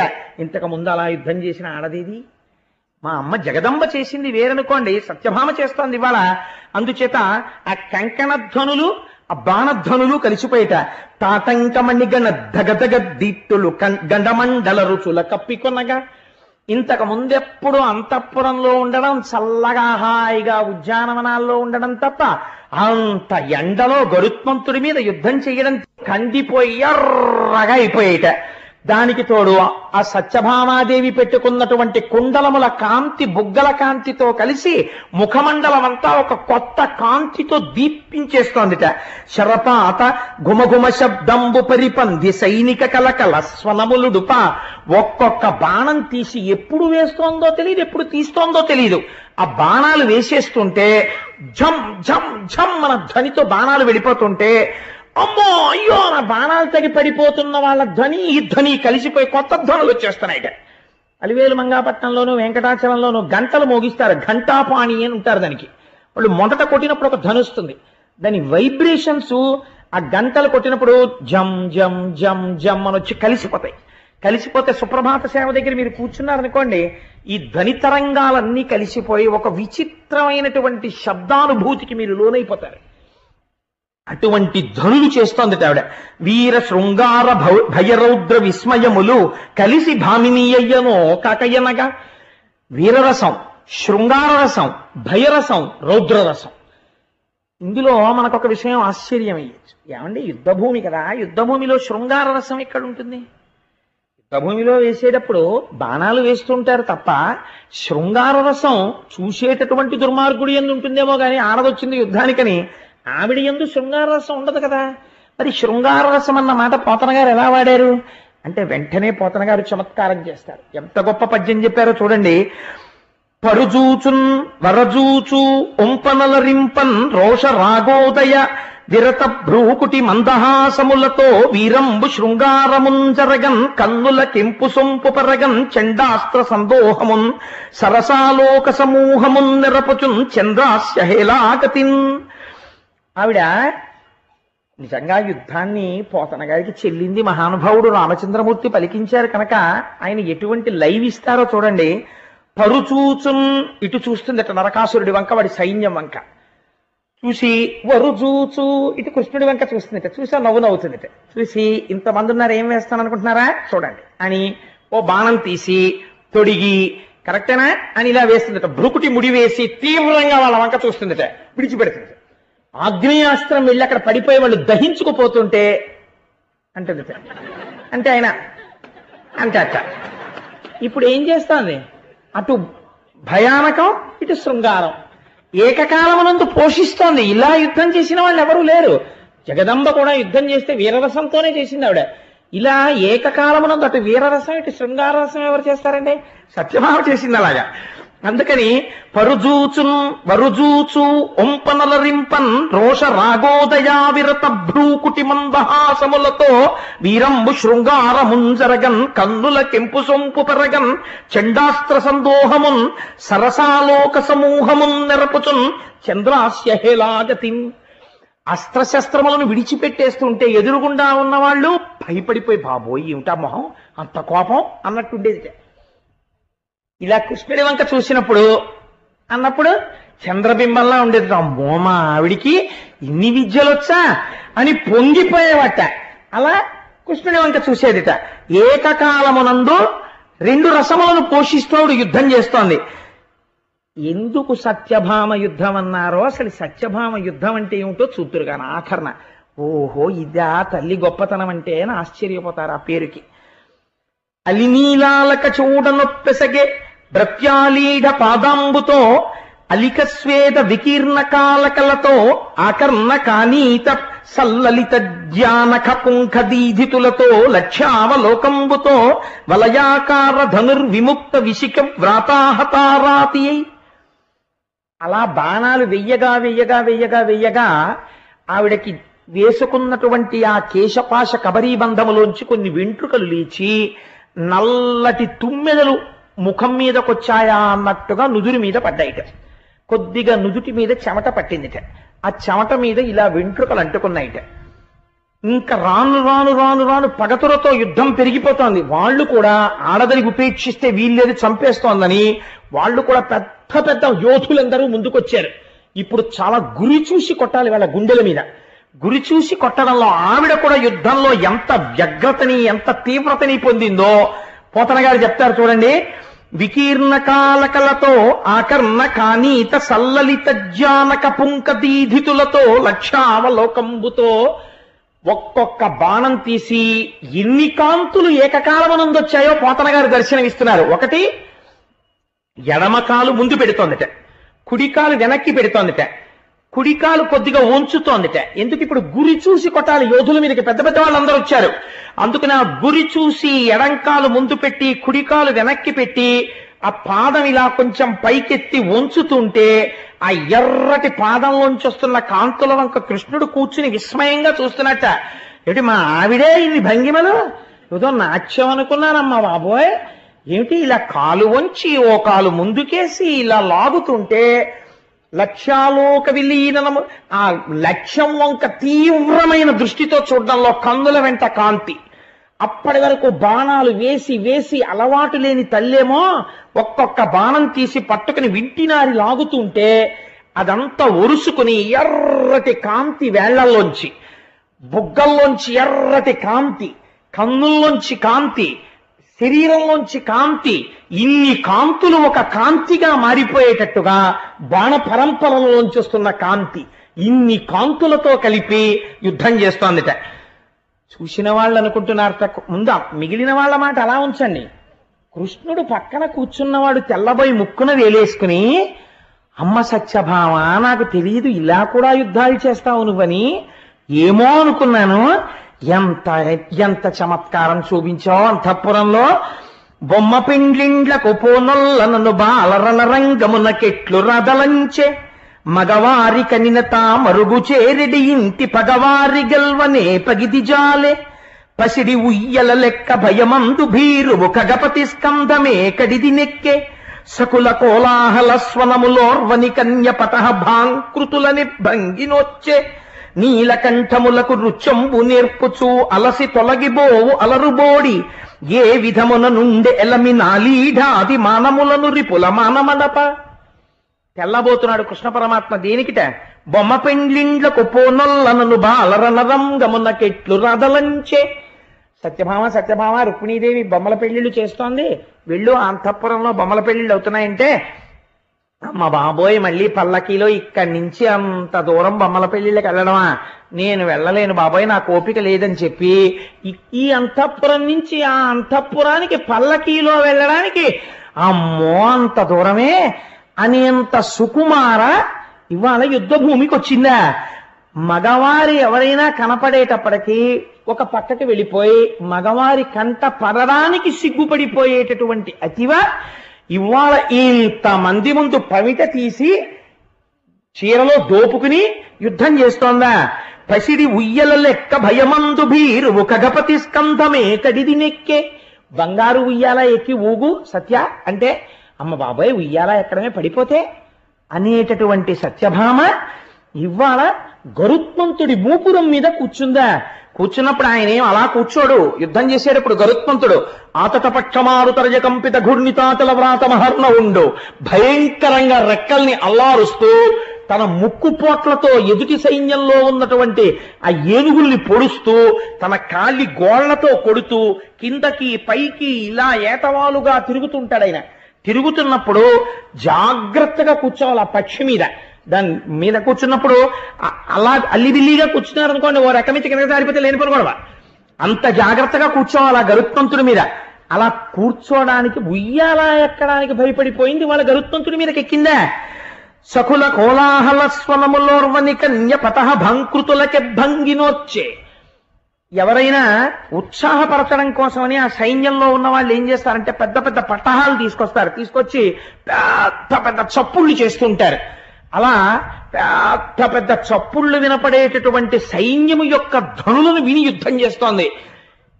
అంతఃపురంలో ఎవరైనా నలుగురు చిలికెత్తెలు కొంచెం గట్టిగా మాట్లాడుకుంటే అబ్బా అంత గట్టిగా మాట్లాడకండి నేను తట్టుకోలేను తలకాయ నొప్పి వచ్చేస్తుందని. అలాంటిది యుద్ధ భూమిలో ఇంతంత పట్టహాల యొక్క ధ్వని వింటోందా? నీలకంఠములకు నృత్యంబు నేర్పుచు అలసి తొలగిపోవు అలరుబోడి.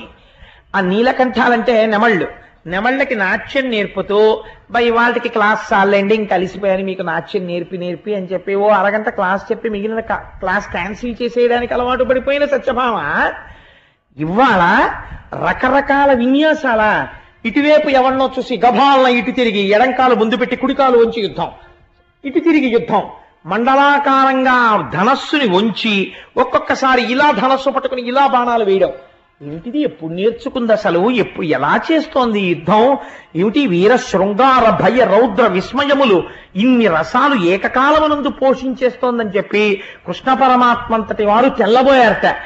తెల్లబోయి ఆయన అంటారు, వినచక్కగా పట్ట వెరవిరుంగని కొమ్మ బాణానలం బెట్లు పట్ట నేర్చే మ్రాకును త్రీగె కూర్పంగ నెరనిలేమ గుణమునే క్రియధను కోటి కూర్చే సరసముచ్చము గృవ్వజాల నియబల ఏ నిపుణత సంధించ నిశిత చరము చిలుకకు పద్యంబు చెప్పనేరని తన్వి అస్త్రమంత్రంబులెన్నడభ్యసించే పలుకుమనిన పెక్కు పలుకని మగుదు ఏగతిన నొచ్చ సింహ గర్జనములు అనగముర శత్రి త్రిజగదభిరామ గుణధామ చారు సత్యభామ. కృష్ణ పరమాత్మంతటి వారు ఎంత గొప్ప మాటలు వాడారో చూడండి. వీణ చక్కగా పట్ట వెరవెరుంగని కొమ్మ బాణాననం బెట్లు పట్ట నీర్చే. వీణ వాయించు సత్య, ఇవాళ నేను చాలా అలిసిపోయాను, ఒక్కసారి నువ్వు వీణ వాయిస్తే సంతోషంగా ఉంటుందంటే ఆ వీణ సరిగ్గా పట్టుకోవడం రాక అటు పెట్టుకుని అసలు వీణ నేర్చుకునేటటువంటి వాడికి వీణ పట్టుకోవడం రావాలి ముందు కదండి. ఆ చేతిని కింద నుంచి తీసి ఆ మెట్ల మీద జాగ్రత్తగా పెట్టి ఆ కుడి చేతి వేలు ఒకదాంతోటే తీగని వాయిస్తూ ఈ మెట్ల మీద ఎడం చెయ్యి కలపగలగాలి. లేకపోతే ఈ చెయ్యి కూడా మీటడమే చేసాయనుకోండి ఇంకా వీణానాదం ఉండదు, అందులో ఏదో భయంకర ధ్వనులు వస్తాయి.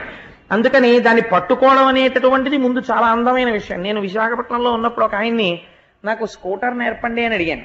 అడిగితే ఆయన అన్నాడు, రేపు పొద్దున్న 9ంటికి మా ఇంటికి రండి కోటేశ్వరరావు, మీకు స్కూటర్ నేర్పుతానన్నాడు. అంటే నేను ఆయన ఇంటికి వెళ్ళాను. ఇంకేముంది ఇవాళ చక్కగా అలా స్కూటర్ ఎక్కి వెళ్ళిపోవడమే నేనని అనుకున్నాను. అంటే ఆయన అన్నాడు, స్టాండ్ తీయండి ముందు అన్నాడు. స్టాండ్ తీసి పడిపోయింది స్కూటర్. అంటే ఆయన అన్నాడు, అలా కాదు, స్టాండ్ తీసేటప్పుడు ఇలా పట్టుకోవాలి, ఇలా లాగాలి అని చెప్పాడు. స్టాండ్ వేయండి అన్నాడు. ఓసారి పడిపోయిందిగా, బుద్ధి వచ్చింది. ఎలా వేయాలో దాన్ని ఈడిచేశాను వెనక్కి. ఈడిచేస్తే అలా కాదు, కుడికాలతో స్టాండ్ని భూమి మీదకి నొక్కి బండిని తేల్చాలి అని. ఓ 4 మాటలు స్టాండ్ తీయండి, స్టాండ్ వేయండి చెప్పి రేపు రండి అన్నాడు. నీ అసాధ్యం కోలా, నేర్పలేదా అంటే నేర్పాడు, నేర్పాడా అంటే నా కోరిక తీరలేదు. నేనేదో ఇలా కిక్కు కొట్టి అలా వెళ్ళిపోవడమే అనుకున్నాను. ఇదేంటి స్టాండ్ తీ స్టాండ్ అయ్యి నేర్పు వదిలేసాడు అని అనుకున్నాను. కానీ అలా నేర్పాడు కాబట్టి జాగ్రత్తగా వచ్చిందేమో, అది వేరు మాట అనుకోండి.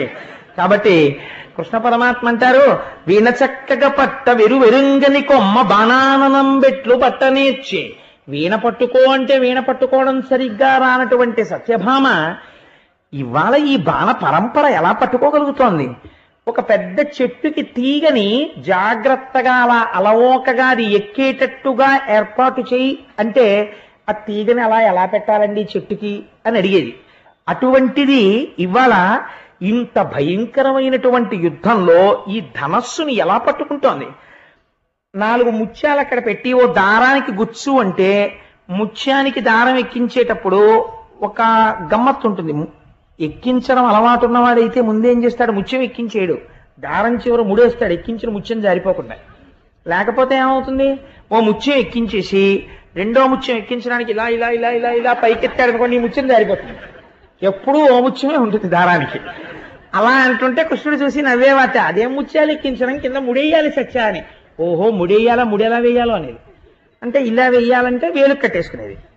అప్పుడు అన్నీ నేర్పుకున్నాడు మహానుభావుడు. ముత్యాలు ఎక్కించడం రానటువంటి స్త్రీ ఇవాళ ఏ నిపుణతతో ఇన్ని అస్త్రాల్ని ఇన్ని మంత్రాల్ని చదివి ఇలా ప్రయోగం చేసేస్తోంది బాణాలు. చిలుకకు పద్యంబు చెప్పనేరని తన్వి అస్త్రమంత్రంబులెక్కడ అభ్యసించే. ఓ చిలుకని తీసుకొచ్చి కూర్చోపెట్టో పద్యం నేర్పమంటే అసలు అలా ఉంటాయా అండి అని అడిగే రోజులు వచ్చేసాయి అనుకోండి. ఇప్పుడు చిలకలు ఎక్కడ ఉన్నాయి, చిలకలకు పద్యాలు నేర్పడం మాట దేవుడు వీళ్ళకే రావు పద్యాలు. కాబట్టి ఇప్పుడు ఇంక చిలకకి పద్యాలు నేర్పడం అన్న ప్రశ్నే లేదు, గొడవే లేదు అసలు. అందులో చిలకలకి ఓ గొడవ వదిలిపోయింది, నేర్చుకోక్కర్లేదు. వాటికి వచ్చింది ఏదో వాటికి ఉంటే చాలు.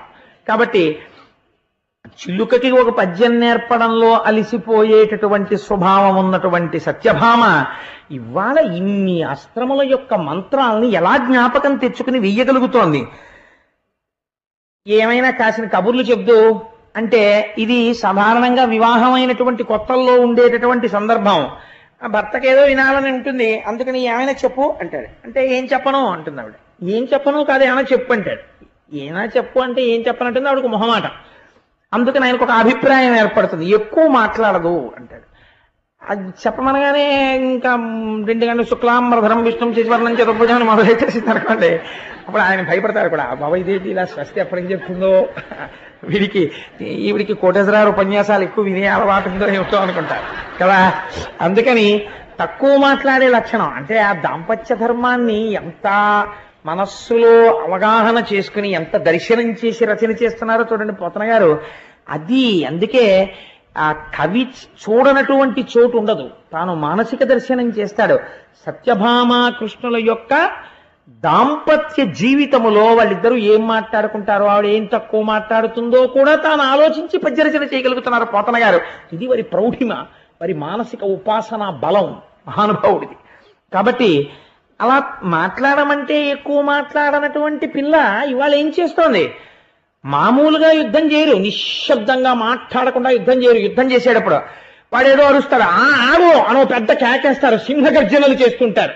ఇంతంత సింహగర్జనలా, ఇంతంత అరుపుల నోర్మోయ్ అని అరుపేసి ఓ అరుపరిచి ఓ బాణం వేస్తుంటుంది. ఏమిటి అరుపులు ఏమిటి, కేకలు ఏమిటి, సింహగర్జనలు ఏమిటి, ఏమిటి సత్యభామే అని హడిలిపోతున్నాడు ఆయన చూసినటువంటి వాడు. అనగమెర్ర శక్తి జగదభిరామ గుణధామ చారు సత్యభామ సత్యభామ. ఈ విధంగా 3 లోకములలో ఉన్న వాళ్ళు కూడా తెల్లబోయేటటువంటి రీతిలో అందరూ ఆశ్చర్యపోయి చూసేటట్టుగా సత్యభామ యుద్ధం చేస్తోంది. జావల్లీధని గర్జనంబుగా సురల్ సారంగా యుధంబున ఆ వల్లింద్ర శరాసనంబుగా సరోజక్షుండు మేఘంబుగా తా విద్యుల్లత భంగి నింతి సురజిద్దావాగ్ని మగ్నంబుగా బ్రావృత్కాలము చేసే పానచయ మంభశ్రీ కరశ్రేణిగాన్. పొతనగారి ఊహలే వేరుగా ఉంటాయి.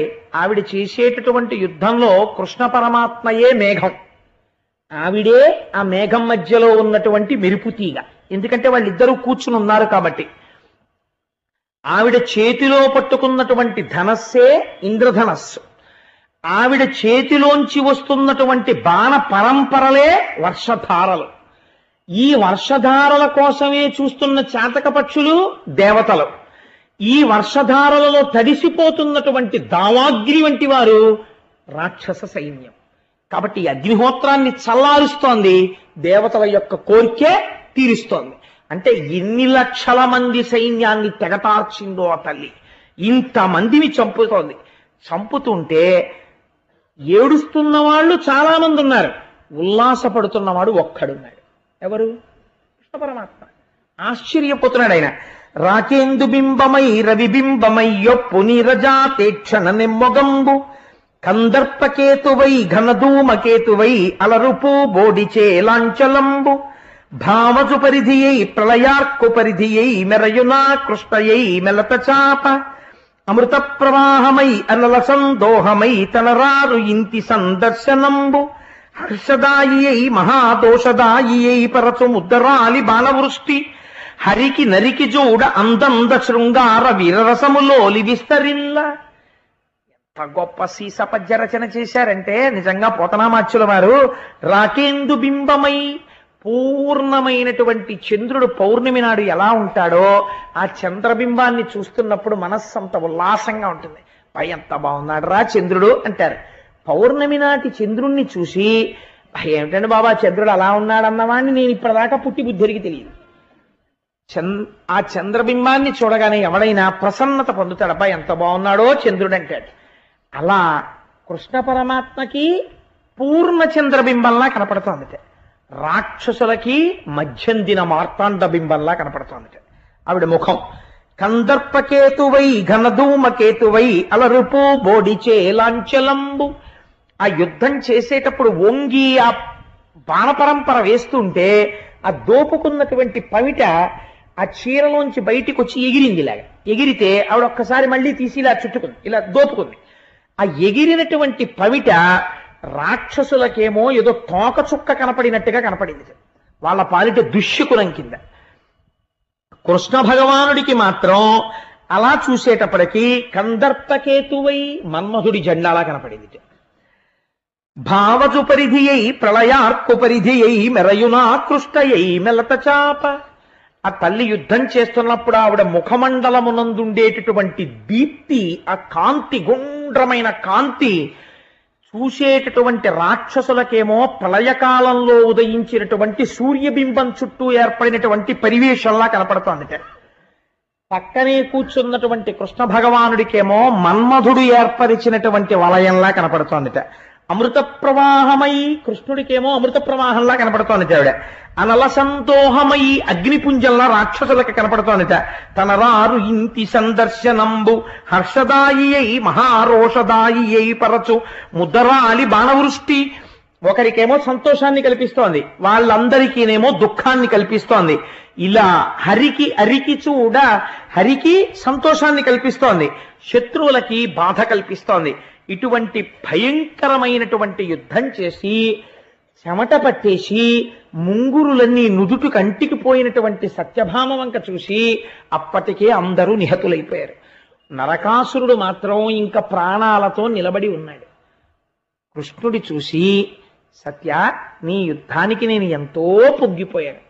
ఇంటికి వెళ్ళిన తరువాత నీకు ఎన్ని ఆభరణములు కావాలో కోరుకో, అన్ని ఆభరణములను నీకు బహుమానం చేస్తాను. ఇంకా ధనస్సు ఇచ్చే, అలిసిపోయావు నువ్వు, ఇంకా అలిసిపోతుంటే నేను చూడలేకపోతున్నాను అని ఆ ధనస్సు పుచ్చుకున్నాడు. పుచ్చుకుంటే నరకాసురుడు అన్నాడు, చేతకాని వాడివై భార్య యుద్ధం చేస్తూ ఉంటే నువ్వు పక్కన కూర్చున్నావు, మా రాక్షస వీరులు ఎందుకు వెయ్యలేదో తెలుసా అస్త్రాలు శస్త్రాలను, ఆడదాని మీద యుద్ధం ఏమిట్రా అని ఊరుకున్నారు. పౌరుషం ఉన్నవాడివైతే ఇప్పుడు రా యుద్ధానికి అన్నాడు. ఆరిపోయే దీపానికి వెలుతురు ఎక్కువ, చచ్చిపోయేటటువంటి వాడికి అరుపులు ఎక్కువ. కాబట్టి ఈ మాట అన్న తర్వాత కృష్ణ పరమాత్మ నిన్ను నిర్జించడానికే కదా నేను వచ్చింది అని ఆ చేతిలో ఉండేటటువంటి సుదర్శన చక్రాన్ని ప్రయోగించారు. ప్రయోగించగానే సుదర్శన చక్రధారల చేత త్రొంపబడినటువంటి నరకాసురుడి యొక్క శిరస్సు కుండలములు ప్రకాశిస్తుండగా డుళ్ళి నేల మీద పడిపోయింది. పడిపోతే ఇక్కడ పోతన గారు మొత్తం నరకాసుర వధకి సంబంధించినటువంటి ఒక గొప్ప రహస్యాన్ని తీసుకొచ్చి ఒక పద్యంలో పెట్టేశారు. ఇల్లాలింగిటి అయిన కాలమున మున్నేనంచు ఘోషింతువో తల్లి నిన్ను తలంచి అయిన ఇచటన్ నన్ను కృపంకావకే చల్లంబోతల త్రించనంచు నిలనాక్షేపించు చందంబునన్ త్రెళ్ళెన్ చప్పుడు కాక భూమి సుతుడు దీప్తాహమక్షోణిపై.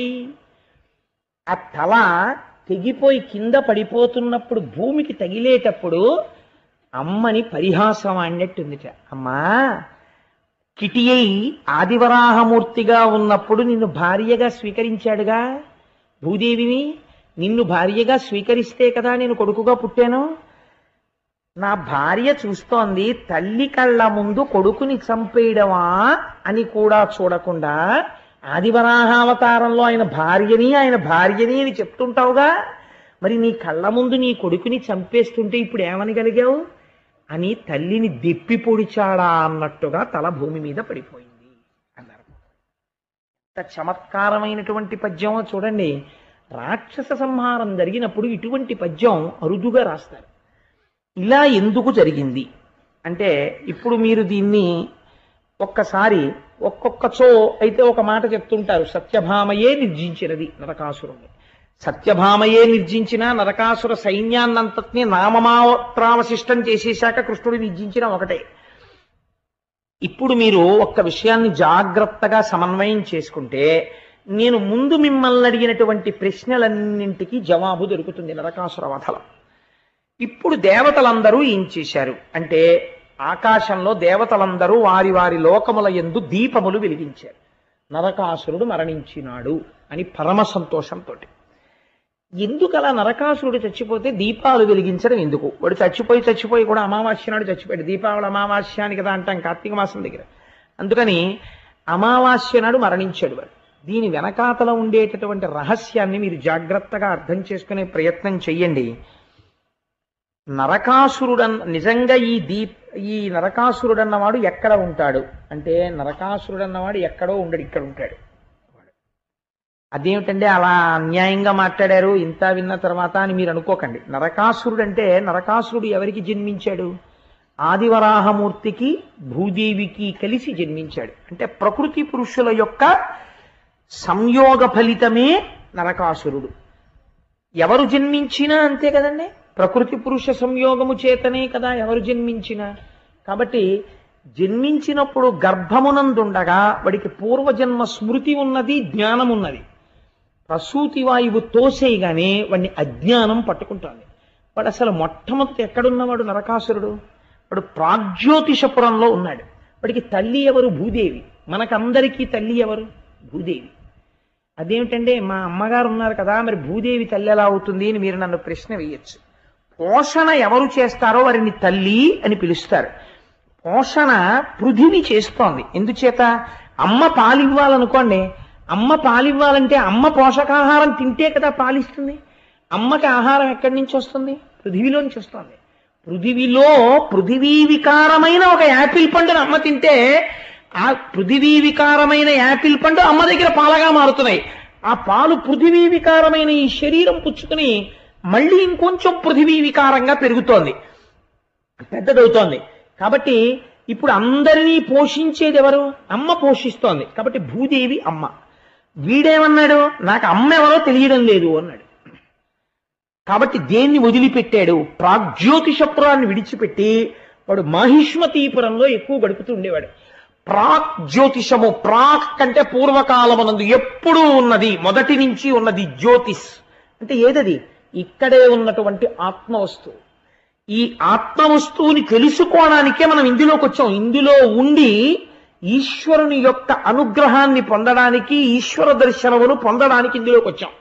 కానీ ఇందులోకి రాగానే వాడు ఏం చేశాడు, ప్రాగ్జ్యోతిషపురానికి దూరంగా ఉండడం మొదలుపెట్టాడు. మాహిష్మతీపురానికి వెళ్ళాడు. మాహిష్మతి అంటే మహిష ప్రకృతి, దున్నపోతు యొక్క లక్షణం. ఏమిటది? ముగ్గురి వల్ల వచ్చింది. ముగ్గురు స్నేహితుల్ని పట్టుకున్నాడు. ఎవరు వాళ్ళు అంటే, అదిగో ఆ మురాసురుడు అనబడేటటువంటి వాడు, నిశుంభుడు అన్నవాడు, హైగ్రీవుడు అన్నవాడు, సత్వ రజస్తమో గుణములు అనేటటువంటి 3 గుణములతో స్నేహాన్ని ఏర్పాటు చేసుకున్నాడు. ఎప్పుడు ఈ 3 గుణాలలో తిరుగుతున్నాడు. ప్రాగ్జ్యోతిషపురం నుంచి మాహిష్మతీపురానికి వచ్చేసాడు. ఇప్పుడు వీడేం కోరుకున్నాడు? చతుర్ముఖ బ్రహ్మగారి గురించి తపస్సు చేశాడు. తపస్సు చేస్తే బ్రహ్మగారు ప్రత్యక్షం అయ్యారు. నీకేం కావాలి అని అడిగారు. ఇది భాగవతాంతర్గతం కాదు, నేను ఇతర పురాణాల్లోంచి అనుసంధానం చేస్తున్నాను. ఒక పూర్ణత్వం రావడం కోసం కథకి. బ్రహ్మగారు నీకేం కావాలి అని అడిగారు. నాకు మరణం ఉండకూడదు అన్నాడు. అంటే ఈ మాట చాలా మంది అడిగారు, అది ఇవ్వడం కుదరదు. ఇంకో మాట అడుగన్నారు. అంటే వాడు వెతుక్కుంటున్నాడు, ఏం అడుగుదాం. బ్రహ్మగారు అన్నారు, ఒక భయం నీకు లేదుగా, అమ్మ చేతిలో చచ్చిపోతావని నీకు వరం ఇస్తాను, అమ్మ పుచ్చుకుంటావా అన్నారు. అంటే వాడనుకున్నాడు, అమ్మకి పెంచడం తెలుసు తప్ప అమ్మకి చంపడం తెలియదు కదా, కాబట్టి నాకు చావు లేదని అలాగే ఈ వరం అన్నాడు. కాబట్టి నువ్వు మీ అమ్మ చేతిలోనే చచ్చిపోతావురా అని వరం ఇచ్చారు చతుర్ముఖ బ్రహ్మగారు. వీడిప్పుడు అమ్మ చేతిలో చచ్చిపోతాను కాబట్టి నా తల్లి ఎవరు అని వెతకడం మొదలెట్టాడు. తెలుసుకోలేకపోయాడు. ఆఖరికంటే అజ్ఞానంలో ఉన్నాడు. మహిష్మతీపురంలో, ప్రాగ్జ్యోతిషపురంలో ఉంటే వాడికి తెలిసిపోను ఆవిడే నా తల్లి అని. వాడు తెలుసుకోలేకపోయాడు. తెలుసుకోలేక ఇప్పుడు ఏం చేశాడు అంటే అదితి కుండలములను అపహరించాడు. అదితి కుండలములను అపహరించడం అంటే ఏమిటో తెలుసా అండి? ఏదో వాళ్ళ ఇంట్లోకి వెళ్ళి ఆవిడ చెవులకు పెట్టుకున్నటువంటి ఆభరణాలు తీసి పెట్టిలో పెడితే వీడు వెళ్ళి ఆ పెట్టి తీసేసి ఆ ఆభరణాలు ఎత్తుకొచ్చేసాడు అనుకోండి. అది అంత పెద్ద విశేషం పురాణంలో చెప్పుకుని పోతనగారు ఆంధ్రీకరించవలసిన విషయమును నేను మీకు చెప్తే మీరు అందరూ వినవలసిన విషయం ఏమిటండి? అదితి కుండలములను అపహరించుట అంటే ఏమిటో తెలుసా? దితి అంటే ఖండం, అదితి అంటే ఖండము కానిది, అంటే ముక్క కానిది. ముక్క కానిది ఏది చెప్పండి? ఆకాశం. మీరు ఇప్పుడు ఈ తివాచీను ముక్క చేస్తానన్నారు అనుకోండి, చేయగలరు. లేకపోతే నీటిని 2 ముక్కలు చేస్తాను అన్నారు అనుకోండి, చెయ్యొచ్చు. ఐస్ కింద చేసి విడగొట్టచ్చు. కానీ మీరు ఆకాశాన్ని ముక్కలు చెయ్యండి, మీరు చేయలేరు ఆకాశాన్ని. ఆకాశం ఎప్పుడు ఏకత్వంతోనే ఉంటుంది. అదితి అంటే ఖండము కానిది, ఖండము కానిది ఆకాశము. ఇప్పుడు ఈ ఆకాశానికి 2 కుండలాలు ఉన్నాయి ప్రకాశిస్తూ. ఏమిటవి? సూర్యుడు, చంద్రుడు. ఈ సూర్యచంద్రులు ఇద్దరు గమనము, కదులుతుంటారు. సూర్యచంద్రులు కదిలితే ఏమవుతుంది? మన ఆయుర్దాయం తగ్గిపోతుంది. సూర్యోదయం అయిందనుకోండి, నా ఆయుర్దాయం కొంత వెళ్ళిపోయినట్టే. రేపటి సూర్యోదయం అయిపోయింది అనుకోండి, నా ఆయుర్దాయంలో 12 గంటలు వెళ్ళిపోయింది. రేపు సూర్యాస్తమయం అయిందనుకోండి, నా ఆయుర్దాయంలో ఇంకో 12 గంటలు వెళ్ళిపోయింది. చంద్రోదయ చంద్రాస్తమయములు, సూర్యోదయ సూర్యాస్తమయాల్లో ఆయుర్దాయం వెళ్ళిపోతోంది. వీడేమంటున్నాడు? నేను ఆ కుండలములను దొంగిలించానన్నాడు. అంటే కాలము యొక్క ప్రసరణ నా మీద లేదన్నాడు. అంటే అజ్ఞానమునందున్నాడు, నాకు మరణము లేదన్నాడు. అది అదితి కుండలములను తస్కరించడం అంటే. కాబట్టి ఇప్పుడు ఏం చేశాడు? చతుర్దశీ కన్యని వివాహం చేసుకున్నాడు. ఎవరి చతుర్దశీ కన్య? త్వష్ట ప్రజాపతి యొక్క కూతురు. త్వష్ట అంటే ఎవరు? త్వష్ట అంటే తొలుచున్నది అని నిఘంటువులకు అర్థం. తొలిచేది మాయ. మాయ అంటే ప్రకృతి. ప్రకృతి అంటే 14 భువనాలు. 14 భువనాలే చతుర్దశి. కాబట్టి చతుర్దశి కన్యని వివాహం చేసుకున్నాడు. అంటే 14 భువనములు మాయకి చిక్కి ఈ భోగభాగ్యాలన్నీ శాశ్వతం అనుకున్నాడు. కాబట్టి ఇప్పుడు ఏమైంది? త్వష్ట ప్రజాపతి యొక్క కుమార్తె అయిన 14 భువనములను తనదనుకుంటున్నాడు. అనుకుని ఈ చతుర్దశి తనది తనది అన్నాడు. అని అనేక మంది రాజుల దగ్గరికి వెళ్ళాడు. వెళ్ళిన చోటల్లా వాడు చేసినటువంటి చమత్కారమైన పని ఏమిటో తెలుసా అండి? నరకాసురుడు ఆ రాజుని చంపడం, ఆ రాజుల పిల్లల్ని తీసుకురావడం. మీకు రావణాసురుడి ప్రకృతిలో వాడు కొంతమందిని చెరబట్టాడు, కొంతమందిని అనుభవించాడు. నరకాసురుడి యొక్క ప్రకృతి ఏమిటో తెలుసా అండి? వాడు ఏ స్త్రీని వాడు అనుభవించలేదు. 16,000 మంది కన్యల్ని తీసుకొచ్చి కారాగారంలో పెట్టాడు. నరకాసుర వధ అయిపోయిన తర్వాత కృష్ణ పరమాత్మ అంతఃపురంలోకి వెళ్ళాడు. ఈ 16,000 మంది కృష్ణుణ్ణి చూసి ఈయన్ని మనం భర్తగా పొందితే బాగుండును అనుకున్నారు. 4 దంతాల ఏనుగులు, 2 దంతాల ఏనుగులు ఎక్కించి వీళ్ళందరినీ ఆయన ద్వారకా నగరానికి పంపించేసి ఇంద్రుడి దగ్గరికి వెళ్ళి వచ్చిన తర్వాత ఈ 16,000 మందికి 16,000 అంతఃపురాలు కట్టి 16,000 మందిని ఏకముహూర్తమునందు 16,000 రూపాలతో వివాహం చేసుకున్నాడు. ఒకే కృష్ణుడిగా కనపడుతూ ఇప్పుడు ఎంతమంది భార్యలయ్యారు? ఇందాక 8, ఇప్పుడు 16,000. వీడు తెచ్చిన 16,000 ఎందుకు పనికొచ్చాయంటే కృష్ణుడికి పెళ్ళాలు చేయడానికి పనికొచ్చాయి. అంతే కదండి. ఈ 16,000 మందిని వీడి జీవితం అంతా కలిపి తెచ్చి చెరసాలలో పెట్టాడు. 16,000 మందిని తీసుకొచ్చి చెరసాలలో పెట్టడము అంటే ఏమిటో తెలుసా అండి? ఈశ్వరుడు షోడశ కళా ప్రపూర్ణుడు. 16 కళలు ఉంటాయి. ఆ 16 కళలు ఏవని చెప్తారో తెలుసా? పృథివి, ఆపస్, తేజో, వాయు, ఆకాశము, అన్నము, వీర్యము, మంత్రము, తపస్సు, మనస్సు, ప్రాణము, శ్రద్ధ, లోకము, నామము, కర్మ. ఈ 16ంటికి కలిపి 16 కళలని పేరు. ఈ 16గా ఈశ్వరుడు కనపడితే సకల అని పిలుస్తారు. ఈ 16 లేకుండా నిర్గుణుడుగా ఆత్మగా కనపడితే నిష్కళ అని పిలుస్తారు. ఇప్పుడు వీడేం చేశాడు? ఈ 16 ఈశ్వరుడు యొక్క కళలివి. పృథివీ మనం సృష్టించలేదు, వాయువు మనం సృష్టించలేదు, నీరు మనం సృష్టించలేదు. కానీ ఇవన్నీ నావి అన్నాడు. చెరసాలలో బంధించాడు. నాకు మృత్యువు లేదు, ఇవన్నీ నావి అన్నాడు. ఇవన్నీ ఈశ్వరుడివి అనలేదు. 16 కళలని రకరకాలుగా నామనుకోవడమే 1000 అంటే అనంతమని పేరు సంస్కృతంలో. అందుకే ఎవరికి చెప్పినా 1000 నామాలే. విష్ణు సహస్రం, లలితా సహస్రం, లక్ష్మీ సహస్రం.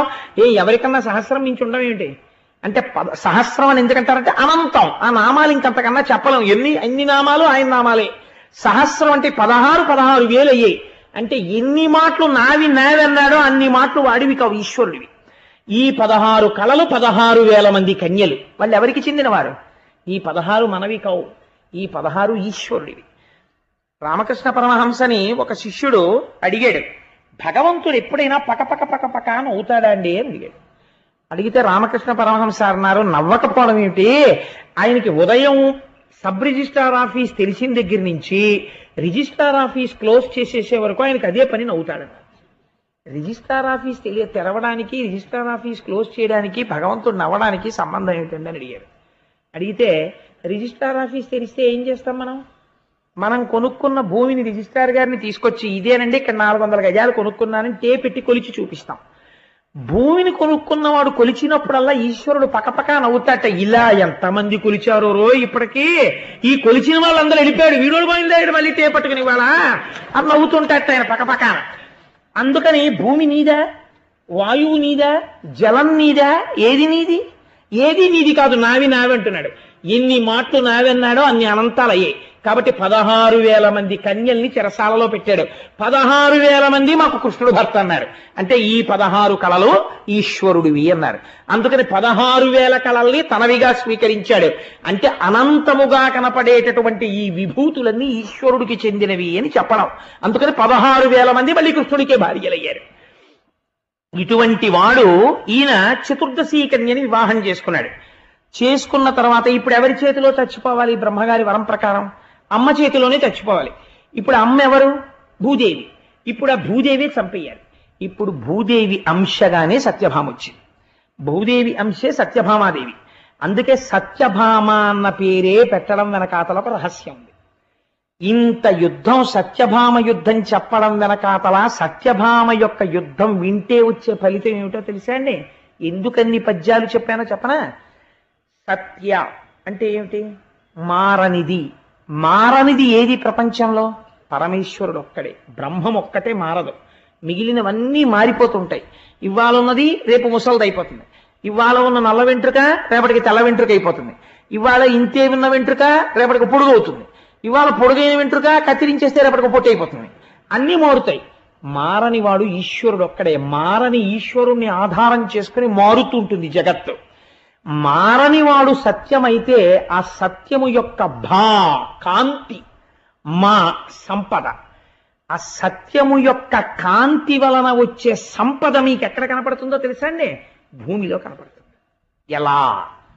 మీరు ఒక వడ్డు గింజ పట్టుకెళ్ళి భూమిలో పెట్టి ఇన్ని నీళ్లు పోశారనుకోండి, ఈ నీరు, ఈ భూమి, ఆ సూర్యకిరణం తగిలి సత్యమైనటువంటి పరమాత్మ యొక్క కాంతి చేత, అనుగ్రహం చేత ఈ వడ్డు గింజలోంచి రేపటికి ఒక మొక్క పైకొచ్చింది. మీకొచ్చిన సంగీతం అంతా మొక్క దగ్గర పాడండి. ఆ వడ్డు గింజలోంచి తీసుకురండి, రాయి మీరు పెట్టి మొలకెత్తదు. మట్టిలో పెట్టి నీరు సూర్యుడు పడితే మొలకెత్తుతుంది. ఈ ఈ మూడు కలిపితే మొలకెత్తగలిగిన తత్వం ఎవరు తెచ్చారు? అదే భా, ఈశ్వరుడు. ఇప్పుడు ఇది మా సంపద అయింది. మీ ఇంటికి బస్తాడు ధాన్యం వచ్చింది. సత్య భా మా భూదేవి ఐశ్వర్యం. కాబట్టి ఇప్పుడు గరుత్మంతుడి మీద కృష్ణుడి పక్కన సత్యభామగా కనపడుతున్నది ఎవరు? ఈశ్వరుడి సొత్తు అయిన భూసంపద. ఇప్పుడు ఎవరి చేతిలో చచ్చిపోతాడు? భూదేవి చేతిలోనే చచ్చిపోతున్నాడు. చతుర్ముఖ బ్రహ్మగారు ఏమన్నారు? మీ అమ్మ చేతిలో చచ్చిపోతా ఉన్నారు. ఇప్పుడు సత్యభామ అంటే ఎవరు? సాక్షాత్ ఈశ్వరుడి పత్ని అయిన భూమి. ఆ సంపద, సంపద రాశీభూతమై ఆయన పక్కన నిలబడింది. లక్ష్మీ అంశ అయితే రుక్మిణి, భూవంశ అయితే సత్యభామ. అందుకని ఆవిడికి ఇంకో పేరు ఉండదు, సత్యభామగానే ఉంటుంది. అందుకని సత్యభామగా వచ్చి బాణప్రయోగం చేసింది. ఎప్పుడు చచ్చిపోయాడు? అమావాస్య నాడు చంపేశారు నరకాసురుడు. అమావాస్య నాడే చంపడం ఎందుకు అంటే, నరకాసురుడు చచ్చిపోతే పట్టాభిషేకం ఎవరికి అవుతుందో తెలుసా అండి? భగదత్తుడికి అవుతుంది. భగదత్తుడు ఎవరు? నరకాసురుడి కొడుకు. నరకాసురుడి కొడుకు పేరు భగదత్తుడు. నరకాసురుడు అమావాస్య నాడే చచ్చిపోవాలి. అమా అంటే కూడా అని. అమా అమా అంటే సంస్కృతంలో కూడా కూడా అని. వాస అంటే ఉండుట ఉండుట అని. చంద్రమా మనసో జాత చక్షో సూర్యో అజాయత అంటుంది పురుష సూక్తం.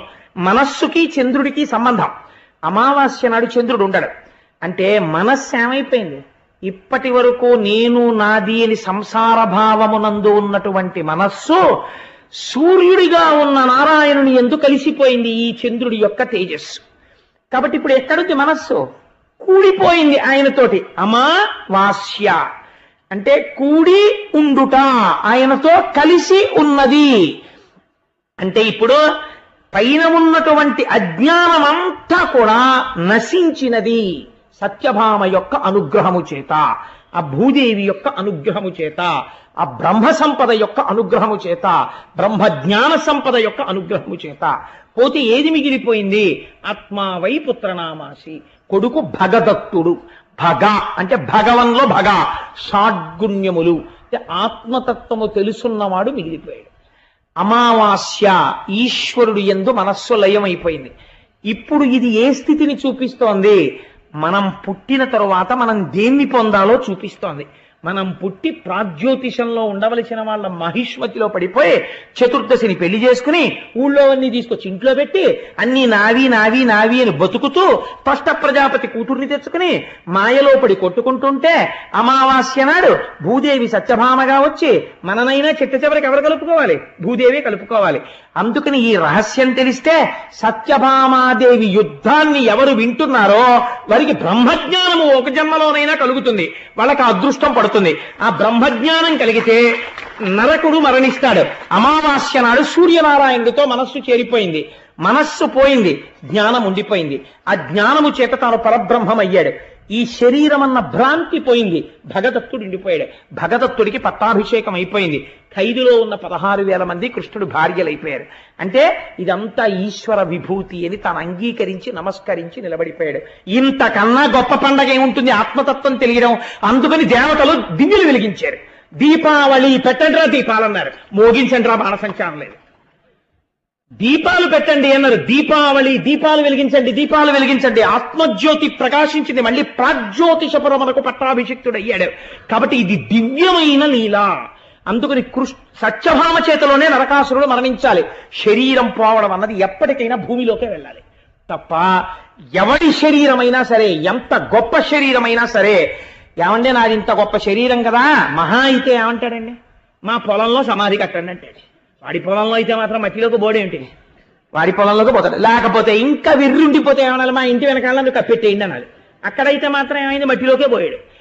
ఎక్కడికి వెళ్ళినా ఎప్పటికైనా ఎందులోకి వెళ్ళిపోతావు? భూమిలోకే వెళ్ళిపోతావు. కాబట్టి తల్లి చేతిలో మరణము అంటే శాస్త్ర రహస్యమును తెలుసుకొనుట, శరీర స్థితిని తెలుసుకొనుట, ఆత్మతత్వమును తెలుసుకొనుట. దీంట్లోంచి వెలుగులు వచ్చాయి. అది దీపావళి. అందుకని దీపములు వెలిగించారు అని నరకాసుర వధ వెనక మన జన్మ వృత్తాంతాన్ని, మన ప్రస్థానాన్ని పెట్టి, అందుకని ప్రాగ్జ్యోతిషమని చెప్పి దీపావళి పండగ ఎప్పటికీ చేయవలసినదే. దీపములు వెలిగించండి అని పెద్దలు నిర్ణయించి, మన ఋషులు ఏం చేసినా వెర్రెక్కి పెచ్చెక్కి చెప్పరు. ఇంత ఆంతరమైన కథ ఉంది. వాడికి అర్థం కాదేమో పాపం, వాడికి ఎలాగైనా అందంగా చెప్పి వాడు వినేస్తే తెలిసి విన్నాడో తెలియక విన్నాడో విన్నంత మాత్రం చేత వాడికి ఫలితం వచ్చేయాలి. అందుకని కృష్ణుణ్ణి పక్కన కూర్చోబెట్టి సత్యభామ యుద్ధం చేస్తున్నట్టు చెప్తారు. ఇప్పుడు సత్యభామ యుద్ధాన్ని సంతోషంగా విన్నాడనుకోండి, తెలిసి విన్నా తెలియక విన్నా ఎవరి యుద్ధం వింటున్నారు మీరు? సత్య భామ, ఈశ్వరుడి యొక్క కాంతి సంపద యొక్క యుద్ధమును వింటున్నారు. ఆ యుద్ధం దేని మీద ఉంటుంది? అజ్ఞానం మీద ఉంటుంది. కాబట్టి ఇది విన్నవాడు ఏం పొందుతాడు? జ్యోతినే పొందుతాడు. ఇంత గొప్పగా 2 స్థాయిలలో ఇంత అందమైన ఆవిష్కరణ చేసినటువంటి పోతనామాచ్యుల వారి పాదాల విందములకు వీరొక్కసారి నమస్కరిస్తూ మన కోసమని ఇంత గొప్ప లీల చేశాడు పరమాత్మ నరకాసుర సంహారంలో. కాబట్టి ఒక్క 11 మాటలు స్వామి నామం చెప్పుకుని బయలుదేరదాం. మధుసూదన హరి గోవింద గోవింద హరి గోవింద, గోకుల నందన గోవింద, బలరామానుజ గోవింద గోవింద హరి గోవింద, గోకుల నందన గోవింద, గోకుల నందన గోవింద, గోవింద హరి గోవింద, గోకుల నందన గోవింద, సీతానాయక గోవింద, గోవింద హరి గోవింద, గోకుల నందన గోవింద, గరుడ వాహన గోవింద, గోవింద హరి గోవింద, గోకుల నందన గోవింద, లక్ష్మీవల్లభ గోవింద, గోవింద హరి గోవింద, గోకుల నందన గోవింద, పద్మావతి ప్రియ గోవింద, గోవింద హరి గోవింద, గోకుల నందన గోవింద, నిత్య కళ్యాణ గోవింద, గోవింద హరి గోవింద, గోకుల నందన గోవింద, నీరజనాభ గోవింద, గోవింద హరి గోవింద, గోకుల నందన గోవింద, హాతీరామ ప్రియ గోవింద, గోవింద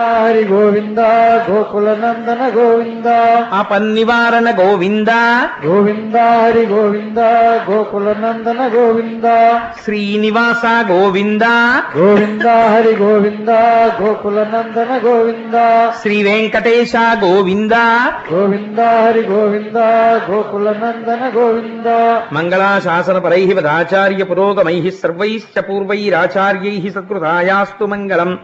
మంగళం కోసలేంద్రాయ మహనీయ గుణాత్మనే చక్రవర్తి తనూజాయ సర్వభౌమాయ మంగళం. ఉమాకాంతాయ కాంతాయ కామితార్థప్రదాయినే శ్రీగిరీశాయ దేవాయ బలినాథాయ మంగళం.